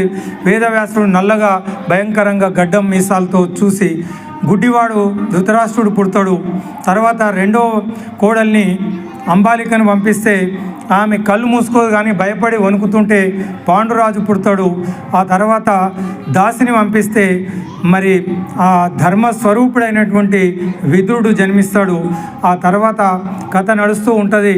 పాండురాజు చనిపోయిన తర్వాత పాండవులు, ఈ గాంధారికి 100 మంది పిల్లలు, చిన్నప్పటి నుంచే పాండవులను చంపాలని దుర్యోధనుడు చేసే ప్రయత్నం, లక్క ఇంట్లో చంపాలనే ప్రయత్నం, మాయాజూదంలో మోసం చేసి వారిని 12 సంవత్సరాలు అరణ్యవాసం, అజ్ఞాతవాసం, నానా రకాలుగా తన కళ్ళ ముందు మనుమలు తాను పెంచి పోషించినటువంటి వంశం పతనమైపోతూ ఉంటే ప్రతిరోజు నిద్రలేని రాత్రులు బాధపడుతూ ఉండి చివరికి తన కళ్ళ ముందే మహాభారత యుద్ధం అనివార్యమైపోయి మనుమలు ఒకరితో ఒకరు యుద్ధం చేస్తూ ఉండి చనిపోతూ ఉంటే తట్టుకోలేనటువంటి భీష్ముడు తన కళ్ళ ముందు పెంచి పోషించిన కురువంశం సర్వనాశనం అవుతుంటే బాధపడ్డటువంటి భీష్ముడు యుద్ధం 9 రోజులు ఒకడే యుద్ధం చేస్తాడు. 8 రోజులు ప్రతిరోజు దుర్యోధనుడు వచ్చి ఉదయం అంతా డే టైం అంతా యుద్ధం చేసి గాయపడితే రాత్రంతా దెప్పి పొడుపు మాటలతో దుర్యోధనుడు వచ్చి ఇంకా బాధ పెడుతూ ఉంటాడు. తాత, నువ్వు యుద్ధం చేయడం లేదు, పాండవులు అంటే నీకు ప్రేమ, నువ్వే కనుక నిజంగా యుద్ధం చేస్తే పాండవులు నీ ముందు నిలబడతారా అని ఈ విధంగా రాత్రిపూట రోజు చంపుతాడు. ఇక ఆ బాధ భరించలేక 9వ రోజు నేను కూడా బతకడం నాకు కూడా ఇష్టం లేదు నా కళ్ళ ముందే అని చెప్పి దుర్యోధనునికి మాటిస్తాడు. సరేరా, రేపు మీ తాత యుద్ధం చేస్తాడు చూడు అని. 9వ రోజు భీష్ముడు చేసిన యుద్ధం హరివీర భయంకరంగా ఆ ప్రళయ రుద్రుడే యుద్ధభూమిలో ఉన్నట్టు భీష్ముడు యుద్ధం చేస్తూ ఉంటే కృష్ణుడు రథం ఎన్ని విధాలుగా తిప్పుతూ ఉన్నా వెనకకు తిరిగి చూస్తే కృష్ణుని శరీరం అంతా రక్తం గారిపోతూ ఉంటుంది. వెనకకు తిరిగితే అర్జునుడు ఎక్కడ ఇంత సందు లేకుండా బాణాలు కుచ్చుకొని రక్తసిక్తమైపోతుంది అర్జునుడి శరీరం. ఒక్కసారి అర్జునుడిని చూసిన తర్వాత తాను చేసిన ప్రతిజ్ఞ ఆయుధమును ధరింప ఒక పక్క ఊరికే ఉంటా అని చెప్పి యుద్ధం చేయ అని చెప్పి ప్రతిజ్ఞ చేసినటువంటి పరమాత్ముడు తన ప్రతిజ్ఞను సైతం పక్కన పెట్టి అర్జునునికి గాయమై రక్తం గారుతూ ఉంటే ఒక్కసారి కుప్పించి ఎగిసిన కుండలంబుల కాంతి ఒక ఏనుగు కుంభస్థలం మీదకి సింహం ఎట్లా అయితే లంఘిస్తుందో పోతన అద్భుతంగా వర్ణిస్తాడు భీష్మ స్థితిలో. ఒక్కసారి రథం కళ్ళాలు పక్కన పడేసి రథం మీద నుంచి కుప్పించి అంటే కాళ్ళు ఇట్లా కిందికి ఎగిరి దుంకుతాం కదా అట్లా దూకి చక్రాన్ని చేపట్టి భీష్ముని చంపుతా అని చెప్పి పరుగున భీష్ముని పైకి వెళ్తూ ఉంటే భీష్ముడు శ్రీకృష్ణుడే పరమాత్ముడు అని తెలుసు కాబట్టి మనం బస్సులో కాలు దొక్కితేనే కయ్యం పెట్టుకుంటామే, నిన్ను చంపేస్తా అని చెప్పి పరమాత్ముడు పైకి వస్తూ ఉంటే ఇంతకన్నా మహాభాగ్యం ఏముంది? నీ చేతులలో చావడమే అంతకన్నా గొప్ప అదృష్టం లేదు. పరమాత్మ రా నన్ను ఉద్ధరించు చంపు అని చెప్పి మనం ఫోటోలలో చూస్తాము. రవివర్మ గీసినటువంటి ఫోటోలు భీష్ముడు చేతులు చాసి శ్రీకృష్ణుని చంపమని చెప్పి ఆయన ఆహ్వానిస్తూ ఉంటే అర్జునుడు పరుగున వచ్చి కాళ్ళు పట్టుకొని వద్దు బావా వద్దు, ఇది నీకు అవమానం, అర్జునుడు చేతగాని వాడు, చంపలేకపోతే కృష్ణుడు ప్రతిజ్ఞ పక్కన పెట్టి భీష్ముని చంపిండు అని నీకు అప్రతిష్ట నాకు అప్రతిష్ట, వద్దు బావా అని చెప్పి కృష్ణుని బతిమిలాడి తీసుకుపోవడం. అది భీష్ముడు యుద్ధంలో ఎవ్వరి చూడనటువంటి కృష్ణుని చూసి అంపశయ్యపై పడున్న తర్వాత యుద్ధం అయిపోతుంది. కృష్ణుడు యుద్ధం అయిపోయింది, ఇక రాజ్యం పరిపాలించాలి, నువ్వు రాజ్య పరిపాలన ఎట్లా చేయాలి అన్నది మీ తాతగారిని అడిగి తెలుసుకోవాలి. ఆయనకున్న అనుభవం ఎవరికి లేదు, ఆయన బ్రతికే ఉన్నాడు, ఆయన చనిపోతే ఈ విషయాలు చెప్పేవాళ్ళు ఉండరు అంటే పాండవులు కృష్ణుడు ద్రౌపది కలిసి అంపశయ్య మీద ఉన్నటువంటి భీష్ముని దగ్గరికి వెళ్తాడు. వాళ్ళు వస్తూ ఉంటే చూస్తాడు భీష్ముడు. రాజట ధర్మజుండు సురరాజ సుతుండట ధన్వి శాత్రవోద్వేజకంబైన గాంధీవము విల్లట సర్వలోక సంరక్షకుండు సారథి అట చక్రి ఉగ్ర గదాధరుండు భీముండు అయ్యాజికి తోడు వచ్చునట అట్టి వారికి కష్టములు కలుగుటకేమి చిత్రము. మిత్రులారా, మనం చాలా వరకు గుళ్ళు గోపురాలకు వెళ్ళి నాకు ఆపదలు రావద్దు, రోగాలు రావద్దు, కష్టాలు రావద్దు అని కోరుకుంటూ ఉంటాం. కానీ పాండవులకు అత్యంత ఇష్టమైనటువంటి సకుడు, బెస్ట్ ఫ్రెండు, పరమాత్ముడు, కను సైగలతో 3 లోకాలను ఆడించగలిగినటువంటి పరమాత్ముడే వాళ్ళ చెంతన ఉన్న వాళ్ళకు క్లోజ్ ఫ్రెండ్ అయినప్పటికీ పాండవులకు ఇన్ని కష్టాలు ఎందుకు కలిగినాయి అని చెప్పి భీష్ముడు అనుకుంటాడు. ఇది విధి వైపరీత్యం. మనకు కష్టాలు రావద్దు అనుకోవడం మూర్ఖత్వం. కష్టాలు రాకపోతే మనకు జన్మనే ఉండదు, కష్టాలు అనుభవించడానికే జన్మించడం. కాబట్టి మరి ఎందుకు భగవద్భక్తి ఆధ్యాత్మిక చింతన చెయ్యాలి అంటే కష్టాలు రావద్దు అని కాదు, గత జన్మలో చేసిన పాప పుణ్యాల ఫలితమే ఈ జన్మ. కానీ కష్టాలను తట్టుకునే మనోధైర్యం మనం ఆధ్యాత్మిక చింతన భగవద్భక్తి వల్ల మనకు వస్తుంది. పాండవులకే కష్టాలు వచ్చినాయి కదా, రాజసూయ యాగం చేసిండు, దేవేంద్రుని మెప్పించి గంధర్వులను, కాలకేయులను, పరమశివుణ్ణి మెప్పించి పాశుపదాస్త్రాన్ని సాధించిన ఆ మహావీరుడు అర్జునుడు ఆయన తమ్ముడు, 1000 ఏనుగుల బలమున్న భీముడు ఆయనకు బాడీ గార్డు. అలాంటి వ్యక్తికే కష్టాలు వచ్చినాయి పాండవులకు అని భీష్ముడు భాగవతంలో చెప్తాడు. ఆ విధంగా ఇక కృష్ణ పరమాత్మ గురించి అద్భుతమైనటువంటి వర్ణన భీష్మస్తుతి భాగవతంలో ఉంటుంది. టైం లేదు, ముగించమని చెప్తూ ఉన్నారు. ప్రతి ఒక్కరికి వినవలసినటువంటి కుంతి స్తుతి, భీష్మస్తుతి, గజేంద్ర మోక్షము, ప్రహ్లాదుని భక్తి, భాగవతం ఒక అదృష్టం. అది మనం తెలుగు వాళ్ళం చేసుకున్నటువంటి పుణ్యం. ప్రతి పిల్లలకు భాగవతాన్ని వినిపించాలి. అవకాశం ఉంటే తర్వాత మనం చూద్దాం. ఈరోజు ఈ 2వ రోజు మహానుభావుడైన భీష్ముని గురించి కొన్ని విషయాలు తెలుసుకునే ప్రయత్నం చేసినాం. మిత్రులారా, శాంతి మంత్రంతో మనం ఈ ప్రసంగాన్ని ముగించుకుందాం. చిన్న విన్నపం. నిజంగా వింటుంటేనేమో ఇంకా వినాలనిపిస్తుంది. నిన్న శ్రీకృష్ణుని కథ కూడా ఇట్లనే అనిపించింది.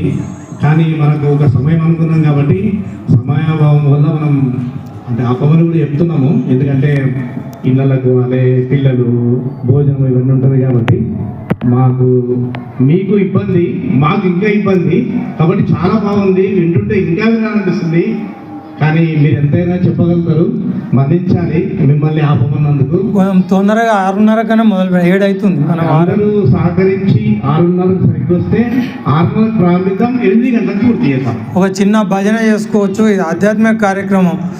మంచి ఆ భగవన్ నామం జపిస్తే అంతకంటే అనుగ్రహం ఉండదు ఈ కలియుగంలో. ఒక నిమిషం 2 నిమిషాలు భజన, శాంతి మంత్రము మనం 6:30కు మొదలు పెడితే ఇంకా మంచి మంచి విషయాలు మనం తెలుసుకునే అవకాశం ఉంటుంది. ఇది మంచి వసంత నవరాత్రులు కాబట్టి మంచి ఆలోచన. ఈ 9 రోజులు ఇంకా ఎక్కువ ప్రభావాన్ని చూపిస్తుంది. రేపటి నుండి సాయంత్రం 6:30కు వచ్చే ప్రయత్నం చేద్దాం. 6:30 నుండి 8 వరకు పూర్తి చేద్దాం. శాంతి మంత్రంతో పూర్తి చేద్దాం. ప్రసారం ఉంది. నేను చదువుతా శాంతి మంత్రం, అందరం చదువుదాము. ఓం కొంచెం స్వస్తి. అందరూ అటెన్షన్లో కూర్చోండి. వెన్నుపూస నిటారుగా పెట్టండి. పక్కగా కూర్చొని శాంతి మంత్రం చెప్పుదాం. ఓం సహనావతు సహనౌ భునక్తు సహ వీర్యం కరవావహై తేజస్వినావధీతమస్తు మా విద్విషావహై. ఓం శాంతి శాంతి శాంతి. ఓం సర్వేషాం స్వస్తిర్భవతు. ఓం సర్వేషాం శాంతిర్భవతు. ఓం సర్వేషాం పూర్ణం భవతు. ఓం సర్వేషాం మంగళం భవతు. ఓం సర్వేత్ర సుఖినః సంతు. సర్వే సంతు నిరామయ. సర్వే భద్రాని పశ్యంతు. మా కచ్చిత్ దుఃఖమాప్నుయాత్. కాలే వర్షతు పర్జన్య. పృథివీ సస్యశాలిని. దేశోయం క్షోభరహితో. బ్రాహ్మణా సంతు నిర్భయా.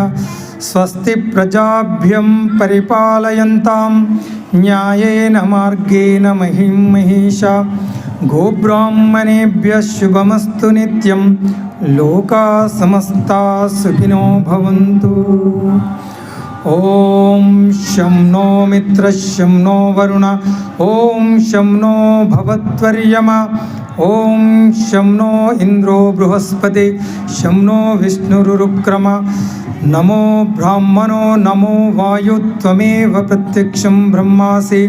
త్వమేవ ప్రత్యక్షం బ్రహ్మ వదిష్యామి. ఋతం వదిష్యామి. సత్యం వదిష్యామి. తన్మావతు తత్వక్తారమవతు. అవతు మాం అవతు మక్తారం. ఓం శాంతి శాంతి శాంతి. ఓం ద్యౌ శాంతి. అంతరిక్షం శాంతి. పృథివీ శాంతి. ఆపశాంతి. ఓషధయ శాంతి. వనస్పతయ శాంతి. విశ్వే దేవా శాంతి. బ్రహ్మ శాంతి. సర్వం శాంతి. శాంతిరేవా శాంతి. సామా శాంతిరేధి. ఓం శాంతి శాంతి శాంతి.